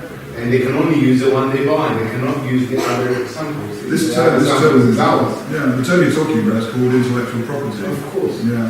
And they think because they bought all the ideas sent to them, they can use. I've made it very clear in a way they would understand that it's. Well, I've got so protected in my work, and when I do my commission work, if I have a meeting with people, I say legally you have to say, or they have to say that they're accepting the fact that you own the rights to the work you're showing, or even talking about. It's called a disclaimer, okay? And you should never really talk about an idea in a public environment, because if you don't declare that, it's your idea, and if you're, what's it called? It's called, I can't remember the proper term now, I'm trying to think of it. But basically, if it's written, you can protect it. If you speak it, it's not protected unless you ask them to say that they accept that it's yours before you speak. So when I go to meetings for clients, if I say anything, it's my idea and I'm protecting it. And if they don't agree to that, I just walk away. The same way when you actually sell the work and they're using it, they're not allowed to change it. They're only allowed to use it as you sold it to them. Okay. If they make any changes to it, they're going to legal act. I did some concept artwork for a milk company in Thessaloniki. We had a coffee, and I know how some people are. I won't say it's typically Greek people, although they have bad experiences with some Greek companies. So I put a copyright watermark on this, and I went to the coffee and I showed them. They loved the concept. They said, we're going to go back to the office. Is there any way you can send us the idea so we can show our boss without the watermark on it? And I said, no. Unless you sign something saying that it's mine, and if you use anything other than the thing you're going to want to use for it finally, you're going to pay me for it. I never heard from them again. Lots of people do this to get concepts, ideas, steal it, and then not credit the artist who actually created the idea, which is criminal as well. So this is why the intellectual property part of copyright has been invented. You can actually protect ideas now. Okay. And the problem is that other designers might give them the freedom of doing whatever the hell they want. And that's why I had such big quarrels with the clients about it's mine, you cannot change it. If you want to change anything about it, you have to come to me. Otherwise, forget about it. Any revision you do in any cabinet design will also show. I have to approve it. It's a good thing that we didn't have a bigger conversation with the French lady yesterday. We were talking about clients because, you know, clients walk all over you when it comes to copyright problems. They don't care about copyright problems as long as they're covered in certain aspects. For instance, they'll say, look on Google, find a picture and take it and use it. And they don't understand what that may be copyrighted, you know. And so they need to be educated as much as anything else. I just got a little away from that angle key to speed up a little bit because we're running out a little bit of time. So this is my website I created to help people about copyright issues. I think I mentioned it to someone earlier. It's working on. I mentioned to Christine at the back. Yeah, it's a work in progress because I don't get enough time to keep putting information in. I've had some quite. Does anyone know Mirko Ilic? He's a very famous graphic designer in New York. He came from Serbia. Serbia guy, yeah. I think he's exhibitions before. Yeah, I became friends with him because he has lots of copyright issues. He did a really interesting video interview with me and it's on his website. So it's a nice thing to look at. I've tried to find lots of famous people who've had copyright issues and give them interviews. So it's not a case of just small people having problems, big people have big problems as well. So it's a nice thing. It gives you lots of different resources. There's also a DMC takedown form on this website you can use, but I tend to ask people just give a small donation to use it because obviously it costs me money to run the website. And you can find the information out of the DMC take down online, but I want to try to. It took me time to do it, so I want some kind of revenue from it. So it's not a lot of money. You can sign up for a year's subscription for €30. You can do as many takedowns as you want, which is quite cheap because there are some companies charging $100 per DMC takedown. Yeah. And if you do, I'm going to talk about it in a minute, you do proper searches for your work, you'll find it grows exponentially the amount of stolen stuff you find. Okay. Now let's talk about POS. Yeah, the good side of this conversation. Right. Well, is it the good side of it? Okay. These are just a few. Okay, just a few of the pods that are available out there. Okay, I've got a list on this document I told you about 70. Okay, personally I'm on 30 of these. Okay, I do it for certain reasons I'm going to explain. Okay, some of them are good, some of them are bad. Some of them are based in India, so I've never touched them. Some of them are based in China, so I've never touched them. I tend to look at the reputation of these sites and then do a test and see if anything happens. If I sell anything, I expand my range and everything like this.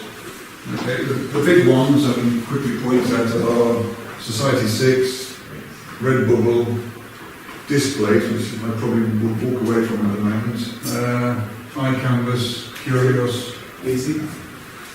Sorry? Easy. Easy, big one. Which one? Easy. Cafe Press is famous. Further down. Imprint. Thanks to Imprint. Etsy. This is a German website I do very well on, but it's curated, so you have to be asked to join the website. The thing is, they don't tell you where they're from. This is Italian, this is French, this is from Holland, okay? But this one, for instance, is from India, so I'd avoid it like the plague if I was you. Okay, this is from Poland. There's lots of very bad stories about live heroes. One of my friends who works in Pod, not works in Pod, sells things on Pod site, actually found their address, their registered address, and did a Google map search for it. And it goes to this stupid old derelict building with all falling down and everything. You're thinking, why did they use that as their official office? If there's something not going wrong with their company. So what I suggest you do, this is a good website as well. The thing is, I get lots of copyright issues in my caricature from this one, because it's American, and they have to abide by the DMCA, like I told you. Oh, someone writing all that down. So the complications we have with websites, I kind of touched on it earlier, they all have different templates, yeah? So I'm on 30, so if you imagine 30 different types of templates, you have to do the artwork set up for each of those. As I said, I've luckily now, after 7 years, found 27 different types of templates that work for all of these sites I work on. So I don't necessarily have to go through the whole process of doing different setups for each website. I can share this with you, okay? You can save you a lot of hassle if you want. I'm actually going to, in the newsletter, I produced this document, I'm going to share you a link for these templates. I'm quite willing to share the templates, okay?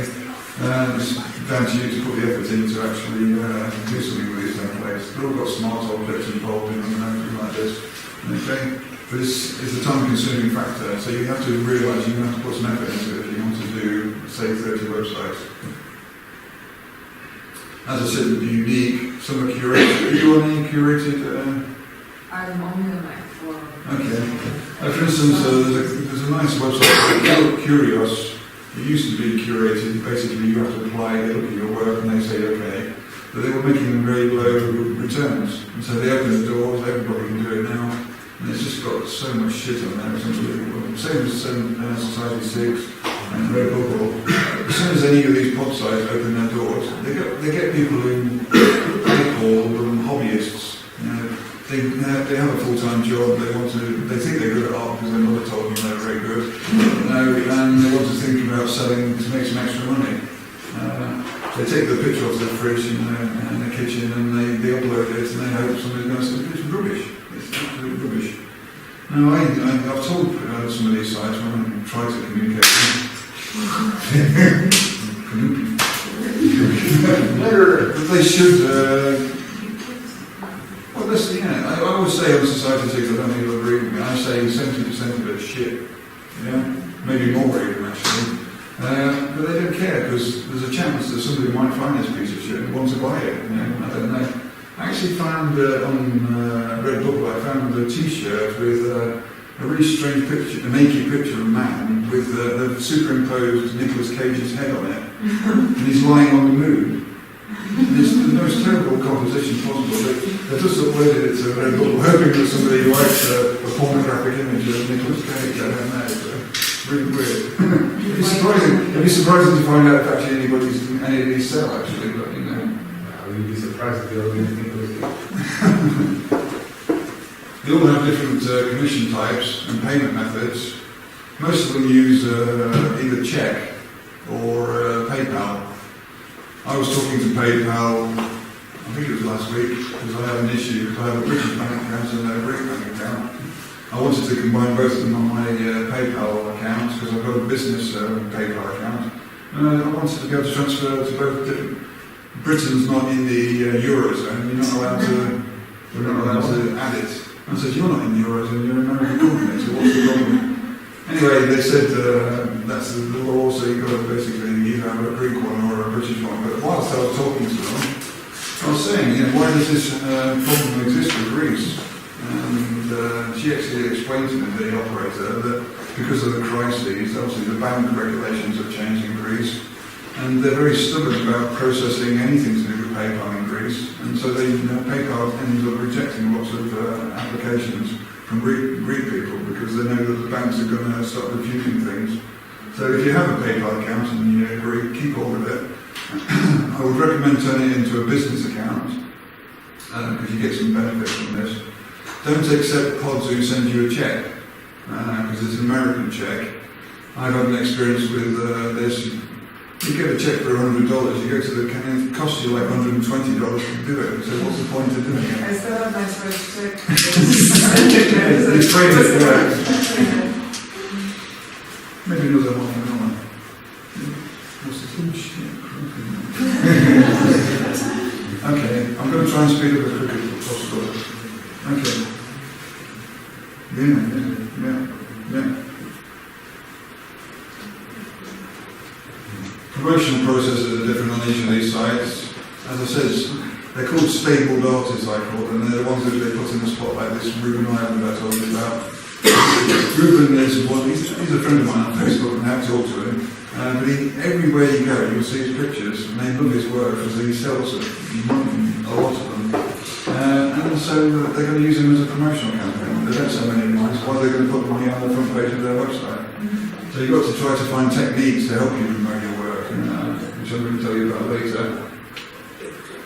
Many copyright concerns, people just upload anything, they don't care. I've actually found a copy of It's not a copy, it's called what's known technically as a derivative of one of my pieces. And he actually uploaded it on the site that I'm selling it on. And luckily a friend of mine said, did you see that? And I got it taken down.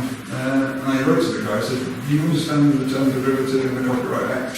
No. And I had to explain it to him. I'll explain it to you in a minute. You wanted to say something? Yeah, I've got a Society 6 newsletter saying, you know, this great new great artwork, it was my artwork, but someone else uploaded it. This happened, especially, I'm not saying... They never promoted it when I uploaded it, they promoted it someone else. No, the people who do what's not classed as naive art, which is simplistic art, almost like simple line drawing and things like this, they can get copied quite easily. It's very hard to copy my stuff. And so if you do pattern design, for instance, or naive art, you will find somebody who's going to come along and say, you know, I can do that quickly, and I'm going to tap into their fortune sort of thing. It's really wrong. Okay. Tips and tricks will come in a minute. How does copyright play a part in all this? It's very worthwhile. This is from Wikipedia. I don't know if you can trust Wikipedia, but okay, it is a kind of a good definition of copyright. This is a generalisation of copyright. Basically, you're not allowed to use anything unless you own it. Yeah, that's a simple way of looking at it. All right. If you're doing client work, it even comes to this. I was talking to my students earlier. Don't ever give out a PSD file to a client. I would never do it because they don't have the rights to it. Okay. It's called what's known as a work product. Okay. It's your tool to create the final product for them. Okay. Low resolution JPEG will work. Low resolution JPEG file will work. If they do convince me to send them a PSD file, I told them my students earlier, I'd flatten all the layers, so it's like a JPEG basically, so they can't really do much with it. Okay, these are some examples of illegal copyright. On the left one is Society 6, the right one is Displate. Manga, Star Wars, Disney, anything that's popular in society, someone's going to try and copy it. All those Mickey Mouses are not allowed because unless you've got a license from Disney, you're not allowed to sell them. Nintendo, there was an article on Guardian again about Nintendo sued Amazon recently and they got a $1 payback from it. But then Amazon had to do something and take down all the illegal stuff. This is a compromise. If these companies are willing to do it and they get sued, they don't really need to do a payout, they can actually take all the illegal art away. But they have to have a claim against it. This is why they still exist on these sites, because nobody's actually saying that's illegal. And it has to be the person who owns the copyright that does it. Not, I can't even say, oh, this Mickey Mouse stuff's illegal. Right? They're not going to believe you. As I said before, there's this term called derivative. This is when you take somebody else's basic idea and concept and change it slightly. There's an example. Obviously, you know the one on the left very well. The law on derivatives has to be changed more than 75%. Well, the one on the right definitely is that. Saying that though, you're still not allowed to do it unless you have the permission from the original artist. The law protects up to 75%. If you change the artwork at more than 75%, then you're allowed to use it. That's the law. Here there is no copyright. In which country is that? Here there is no copyright. It was the case from the It's very old. This is another thing about copyright. It goes court to court and judge to judge. They can make it for That's the other issue I was talking about. This goes around as the law. Yeah. And then the law changes based on whatever. Yeah, this is bad. If you don't sell any of these, you won't get sued for it. You can just put them on Facebook or whatever, and it's okay, because it's a derivative. Obviously, the original one, not a derivative. Okay? Now, this is where it becomes an issue when people. The original ones on the left is the Rocketeer poster, which is really good actually. I really love the design of it. The two were being sold on Society 6, Redbubble, and Display. I've actually created white lines of mine. And I'm just using referencing from the original one, okay? As soon as you start selling something as a derivative and you've not got permission from the original owner, it becomes an illegal act, okay? And I've actually talked to the guy that did the one in the middle, and he said, well, it's Iron Man, it's not Rocketeer, it can't be illegal. And so you not realise you completely copied the whole design aspect of it. So, fair use is a good one. It's when you students are allowed to use this because they're in the education process. Are teachers allowed to use them in that presentation? Yeah. Anything to do with education, you're allowed to do it to an extent. Okay, but if you start making money from something, fair use.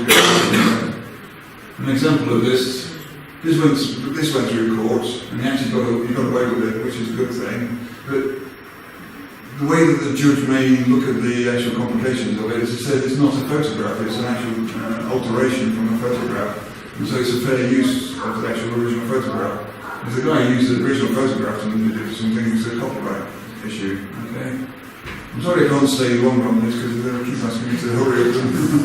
Okay, referencing, this is what a lot of people do. I do it a lot with my artwork. I look on, say for instance, Google search, I was talking to my students, find 20 pictures of an angle, all different angles so I can get lighting aspects and things like this. And you use it for reference for colour tones and all this kind of stuff, the shape of the animal. You don't directly copy the photograph, you just use it as a kind of, it's like if you had a naked figure in the thing, you're doing figure drawing and using it as referencing for posing for a comic strip, for instance, something like that. This is just, I couldn't find any examples of referencing this as a kind of joke.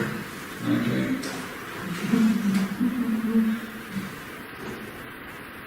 So what can help you make money? This is what you're interested in, I suppose. This is what you're making lots of notes from. It's all to do with your promotion. Yeah? You can have really good quality artwork, but if nobody sees it, then you're not going to sell it. So it's all to do with promotion. Because social media and the internet is a big thing nowadays, there's one person using it now whilst I'm talking. You have to use all the aspects of social media to the fullest extent to work for you. And one of the biggest things nowadays is hashtags. If you know how to use hashtags properly, you can create what's known as followers. The chances of having more followers then means some of these followers may buy something. The more followers you have, the bigger percentage chances on. Some people on pod sites, they have over 107,000 followers, and even if 10% of those have an interest in buying some of their stuff, you can think how many that is. At the moment I've got something like, I think 3,000 people follow me on Instagram, and I'm building it slowly, and so there's a 10% chance of someone buying smaller. So it's important to build your followers. Unfortunately there's a plan to that as well. I can't go into any detail because everyone wants a glass of wine, I'm sure. Okay? But use the apps available to you online and offline to help you, and also have a plan. This is what you're doing, I think, creating a plan. Yeah? You can't just wake up in the morning, upload something, put a picture on Instagram and hope someone's going to buy it. It doesn't work like that way. Okay? So the best thing to do is don't waste time. Create things like schedules, calendars, and use to-do lists. Does anyone do a to-do list every morning? The things you have to get through? Yeah, my to-do list seems to expand during the day and then you get to finish them. So, and create reminders. Yeah, most phones now can bing at you when you have to do something. It's good to use that feature. Okay? Because you may forget to do something. Bing! There you go. I've got to check for an illegal copy on Alibaba.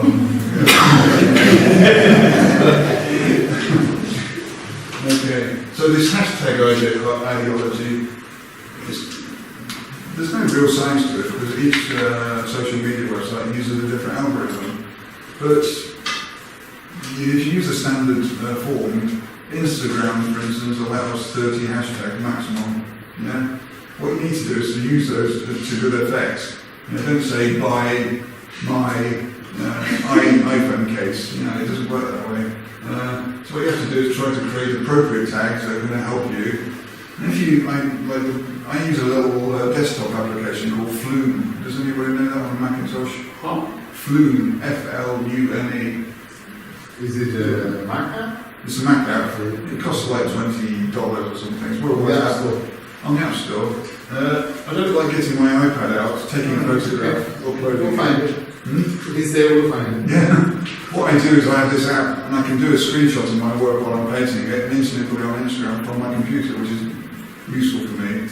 But it also tells you all the details about how many hashtags you've used, how many people you tagged, and all this kind of stuff. It's quite useful. It's more in-depth than actual Instagram, which is good. Okay, so it's worth using for a Macintosh. Okay.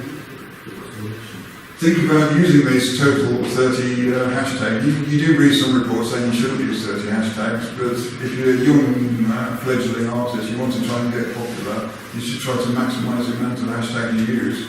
One thing that happens when you use Instagram and definitely Flume is whilst you're typing the hashtag in, it tells you how many other posts are available using that hashtag.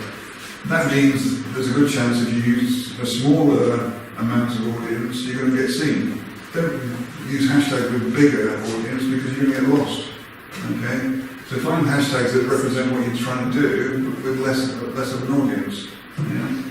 There's a kind of a theory that lots of people are talking about nowadays. You can use probably 1 or 2 out of the 30 that, Justin Bieber, and millions of people that you follow. You may get a chance of someone looking at your website. I did actually find one guy who was selling, I don't know what the artwork was, but it wasn't related to Britney Spears, but all his hashtag and all his comments and everything, and the description said Britney Spears over and over again. And he was hoping that someone was going to do a search for Britney Spears and come across his product so they'd buy it. It's really crazy attitudes of people. I do this, I'll show you in a minute. I don't like Microsoft Windows, but I have an Excel S file on my computer. It basically has a description, it has hashtags, and it has anything else to do with what I can copy paste quickly. But it takes time to type things, and you don't want to, like I said, I'm on 30 websites, I don't want to sit there typing hashtags over and over again. So I basically create an XLS file with all the hashtags I need for instance, Morgan Freeman. And so if I want to upload Morgan Freeman anywhere, I'll just copy those hashtags and paste them in. It's a time-saving thing, and this is what it's all about, saving time. Trying to save time, Those are the best way to use hashtags. I'll show you that in a minute. Hashtags for sure work definitely on Facebook, Twitter and Instagram. Obviously Instagram and Facebook are almost the same thing now because they got bought out by Facebook and Instagram. Okay? But Twitter was the inventor of hashtags, and if you know how to use them, they say that the popularity of Twitter is going down, but I've got the biggest audience on Twitter, so I try to promote as much as I can on Twitter. I think maybe a lot of you have seen a report recently that, what's his name? The guy that runs Facebook. Zuckerberg, that's it. Zuckerberg. He became a moralist all of a sudden. He said, I'm not going to have so much advertising on Facebook, and I want to help the small people, big communal thing. Probably bollocks actually, but anyway. He's got these engineers to change the algorithm. I don't know if you noticed this, I noticed it. Sometimes when I open Facebook, a lot of the adverts automatically disappear. Yeah? It's because there's new algorithms going into place. Because I've ticked a little box saying I don't want to see so many adverts, and the algorithm works now. Okay, but the thing is, it also affects you as a person who wants to sell things on places like Facebook and things. Makes you pay more. I don't pay anything for Facebook. I'm trying to utilise it as much as possible. I've never done an advert on Facebook. But what you can do, it's not a good thing to do, but I try to sell and be personal on my profile, my personal Facebook profile. And it works now with this new algorithm because they say that they don't hide so much commercial stuff if there's an interaction with personal stuff as well as commercial stuff. So if you use Twitter, Instagram and Facebook, have a stream on your profile that has social interest things like the latest thing about how stupid Trump is, for instance, and then the next post something you want to sell, and then the next post something that's social interest. And it gets lost in this algorithm. And it's not like sell, and they're going to say that guy's trying to sell lots of things, so I'm going to close down his feed on the main news thing. If you interact with different kinds of different news, and they allow it. This is what the new algorithm's doing. Yeah, but there's another thing that Facebook is doing. When you post an announcement that gets quite popular within your audience, it keeps on asking you to push it. I get emails every 10 minutes. Every time I post something, we're going to give you $3 $10 if you promote your post. I manage 3 or 4 different clients' accounts that will create the visuals for communication. And this pops out continuously. Yeah. They want to make money, that's what it's all. They don't want a free social media platform that they're not going to make money from, so they've got to find any way to make money. Anyway, this is a fake one, by the way, it's not a real person, I just made it. Okay, but this is the wrong way to do it. buy my new artwork. You know, nobody's going to listen to you if you're trying to sell something directly like that. You've got to be subtle, okay? It's great and cheap. Nobody wants to know that something's cheap. They want to believe they're buying something of value and quality, okay? And then put a really long URL in there. Because on Twitter, for instance, you're going to use up your 280 characters doing that. Okay? And then use stupid little hashtags that don't mean anything to them.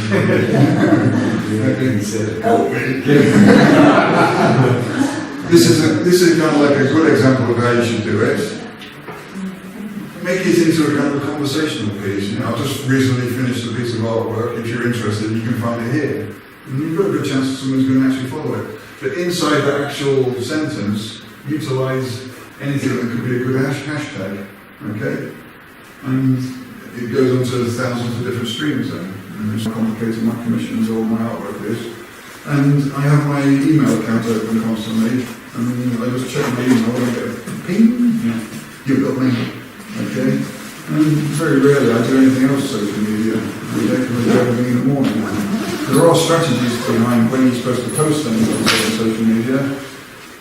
America's the biggest audience for most social media, so you have to live to the American time schedule. And based in Greece, you have to try to post around about 5 o'clock in the afternoon. Well, Cyprus is the same time zone as Greece, because that's when Americans are waking up in the East Coast. Okay? And this is your biggest audience, mainly, probably. And so that's what you've got to hit. So when I said, you know, you set yourself a little reminder, bing! You know, it's 5 o'clock in America, you know, wake up and put a post, you know, and you'll get some kind of reaction to this. Honestly, I can tell you, it works.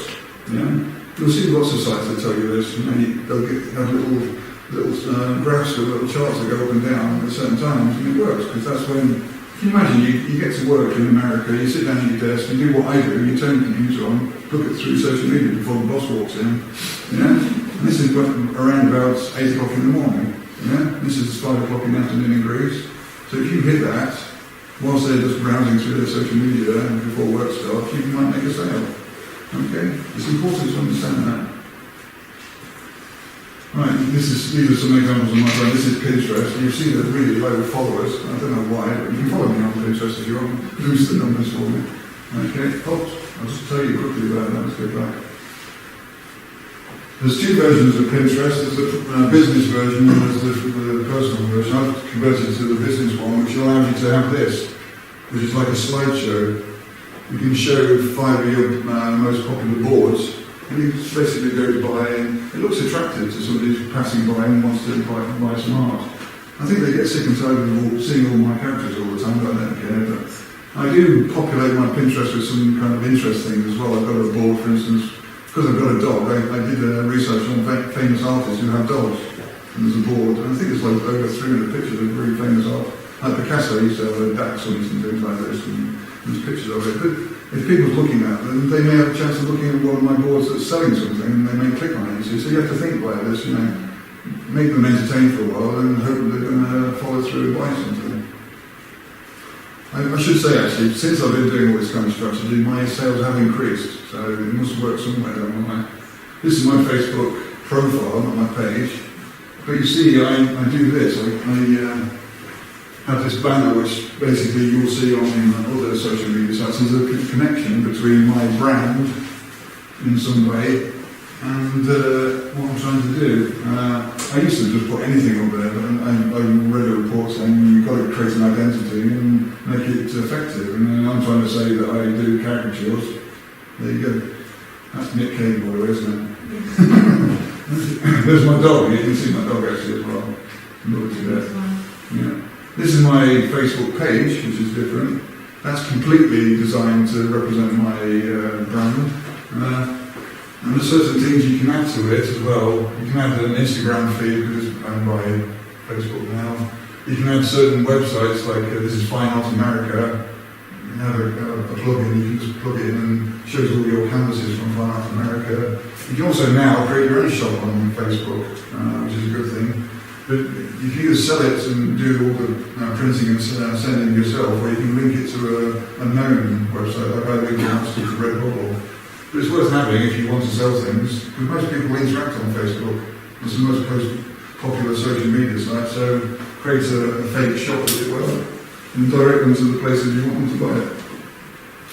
Okay, that's my Twitter. This is another thing, Twitter and your Facebook pages allow you to pin posts. So I created this post, which basically shows an image of where people can buy my stuff, and I've got a link that they can click on, and you get, I've got 54 likes for it, but it's always there. If someone goes to my profile, they'll always see that picture, and so it's kind of advertising where they can buy my artwork. Okay. This is a good tool to help you. It's a website called Buffer. Does anyone know Buffer? I'm glad I'm introducing you to some possibilities here. Now, Buffer is free if you have 3 social media accounts linked to it. I've linked LinkedIn, Facebook, and Twitter. Okay, what it does, well, what I've done here actually is it allows me to set up a post which will go to LinkedIn, Facebook, and Twitter all at the same time. So I don't have to worry about visiting each of those websites and doing a post and doing a hashtag. It does it all for me. It saves a lot of time. But for instance, what I do, if you follow me on Facebook, when it's a famous person's birthday, like it was Bryan Cranston's birthday 2 days ago, it just automatically puts a post up saying "Happy Birthday, Bryan Cranston." I'm not saying buy my artwork, but it gives an indication that if you wanted to buy Bryan Cranston, you like it, and then I'll go and find Bryan Cranston and buy him. But it does it all for you. So you just spend a little time setting up the posts, but it populates it to more places than you can spend time doing yourself. Sort of thing. Combined with that, there's another place called, I think I mentioned it earlier, if this, then do that. That's what it stands for, but it's IFTTT, okay, .com. What this does is it creates what's called a recipe.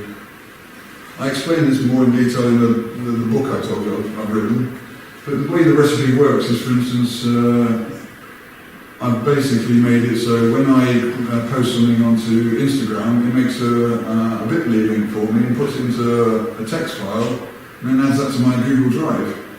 So I don't have to do all the process myself, it does it all automatically for me. And there's so many, I think there's over 80 different applications you can apply this to from different websites. Americans are really into remote control. You can even control your front door, you can control your air conditioning via this website. It's crazy the amount of things you can do with it. I use it to basically populate as many social media sites as I can by just doing one post, okay? Which is good, because I don't want to spend 5 times every kind of social media site doing this posting. As I said, I've put more detail in the book, so don't worry, I'm getting a bit fast. Okay, this is the last section actually. There's something called reverse image searching. Most people know Google Images, okay? To tell you the truth, Google Images isn't that accurate and it doesn't produce that many results that you're looking for, okay? It does do some results. I find lots of cases of China, okay, via Google Images. But there are other ones, and the interesting thing is, I think I've mentioned it all, Yandex, does anyone know Yandex? This is a Russian image, reverse image search engine. I can promise you, if you put the same string into Yandex and Google reverse image, you'll get different results. Okay, so it's worthwhile travelling around the different search engines looking for stolen versions of your work. Because I get lots of stolen work from Russia as well as China. That's my second favourite. There's something called Image Radar. These will do exactly the same thing, but as I'm saying, they give you different results, so it's important to know that they exist. There's one called TinEye. You can actually get, if you've got, I think Safari, if you use Safari, there's actually a plugin, you can just right-click and it says, search for my image using TinEye. They produce quite good, interesting results actually, more varied than Google. But obviously there's Google as well. That's your starting point, Google. If you find some illegal stuff on there, move on to the other ones, okay? And you find the bigger sort of stolen work. Okay, now there's certain websites, these are the free ones, this is what I mentioned, and some ones you have to pay for. These are the free ones you can join, and they do the image searching for you, which is another good thing, because it saves you time. The one I'm most happy with, or most dismayed with actually, because they give lots of illegal results for me, called Pixie. It's basically set up for photographers, but I talk to them and they say you can upload your artwork. But they won't. What they can do is they can provide a copyright takedown process as well. But they tend not to do it for artists because they're more interested in photographers. And they'll only do it in countries that actually have good copyright protection acts. They won't do it in China for you. So I use it to find things. And I can tell you for a fact, some of these are legitimate, but some of them are illegal. I've got, at the moment on Pixie, I've got 5,000 different cases of things of mine being stolen. And I have to go through all these to find out which ones are illegal and which ones are correct. Yeah? And it allows you to say this is okay, and you can dismiss it from the link, so when you check again, you only start getting legal ones. It's free to join.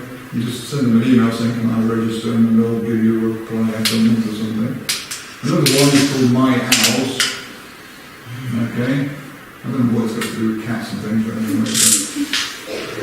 Again, you just register your picture and they do a reverse image search for you and give you results. It's not as good as Pixie, that's why I put it second. Okay. And the last one is a new one.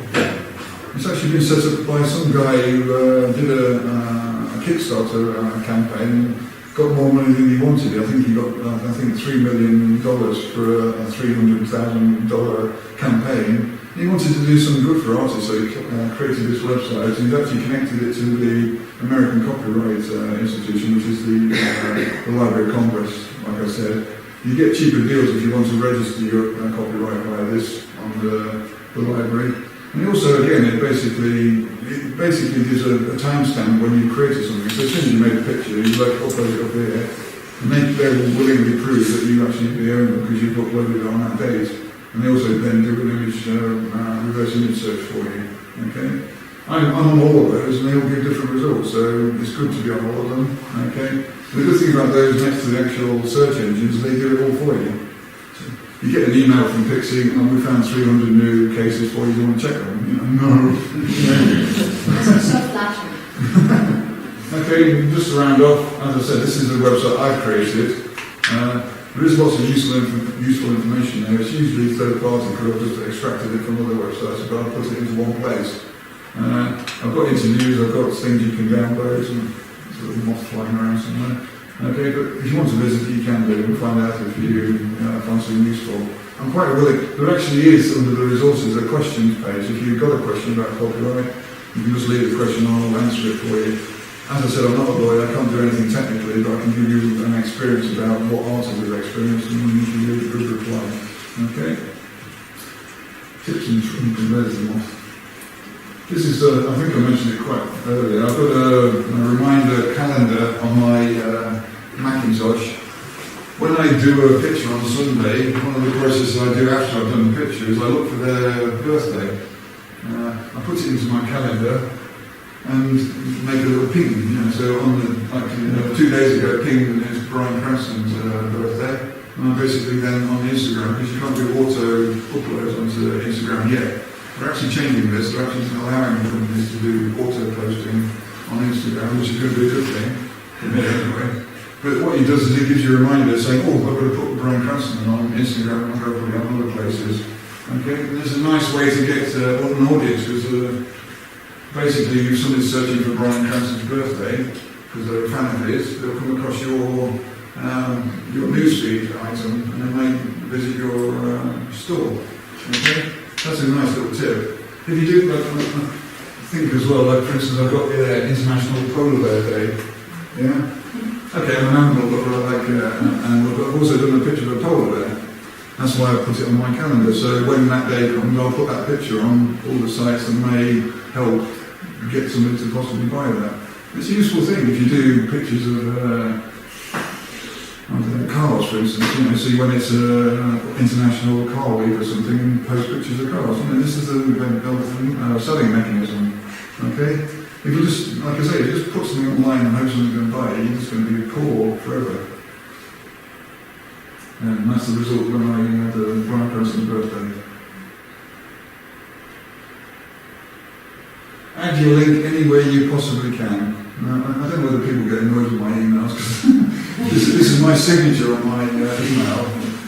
These are animated GIFs, so they actually show you lots of different pictures cycling. This has got my actual personal details, if you want to, but these are all actual clickable links to all my shops. I don't know whether you can do it on PC quite easily, but you can do it quite easily on a Macintosh. And there's a chance that somebody's going to read your email and they're going to say, oh, look, and click on it. You've got to take that chance that somebody's going to actually do this. So any opportunity you have to have a link somewhere, put it. Yeah?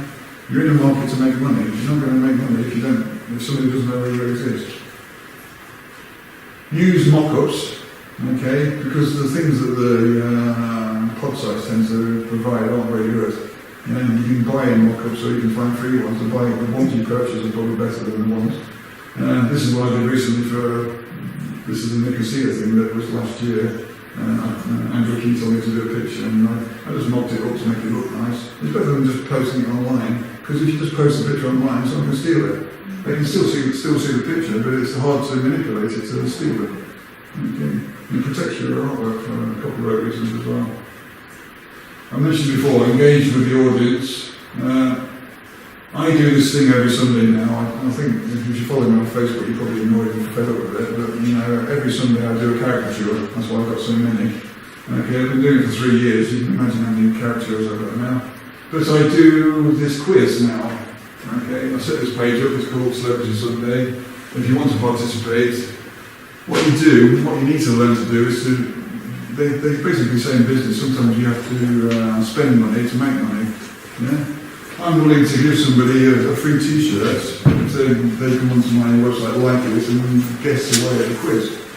Only one person's going to do it every 6 months. It's not much of a cost to buy a $25 T-shirt and send it to them, and you get interaction. People add comments and you get discussions going. Your following becomes bigger. And it's a way to manipulate the social media environment. What I also do now is I make a making of. When I'm making a gift, so I do a screenshot every so often. This is Frida, if you haven't guessed. Okay. And at the end, basically what I was doing this and I just made a simple animated GIF and posted it online. Then I thought, well, I've got to use it as an advertising device as well. So I add all my logos and my sites I'm on at the end, so if somebody's interested, they can go there. They know where I'm situated.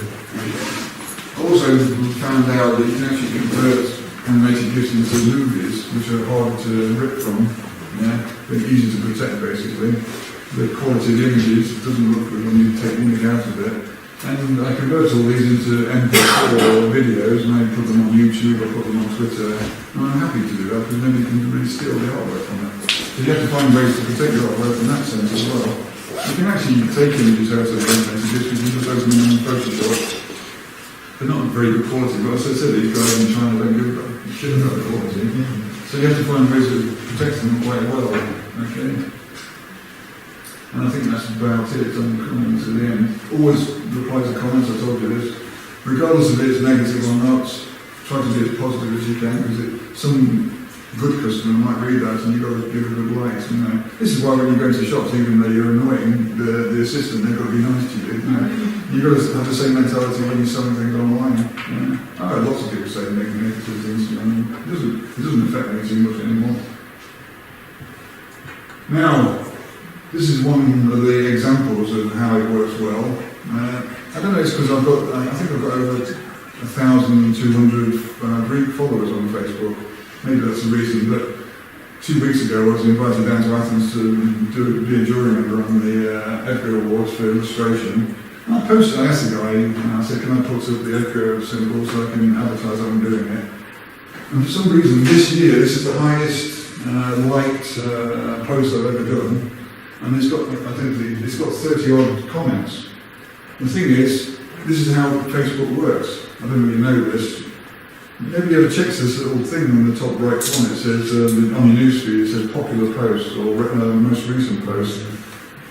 It's set to be the most popular post, and you have to change it to recent post to see the most recent stuff, and nobody does this. So the more people that like your posts on Facebook or comment on it, the higher it goes up on this newsfeed. This is why you tend to see things at the top of the newsfeed that have lots of comments.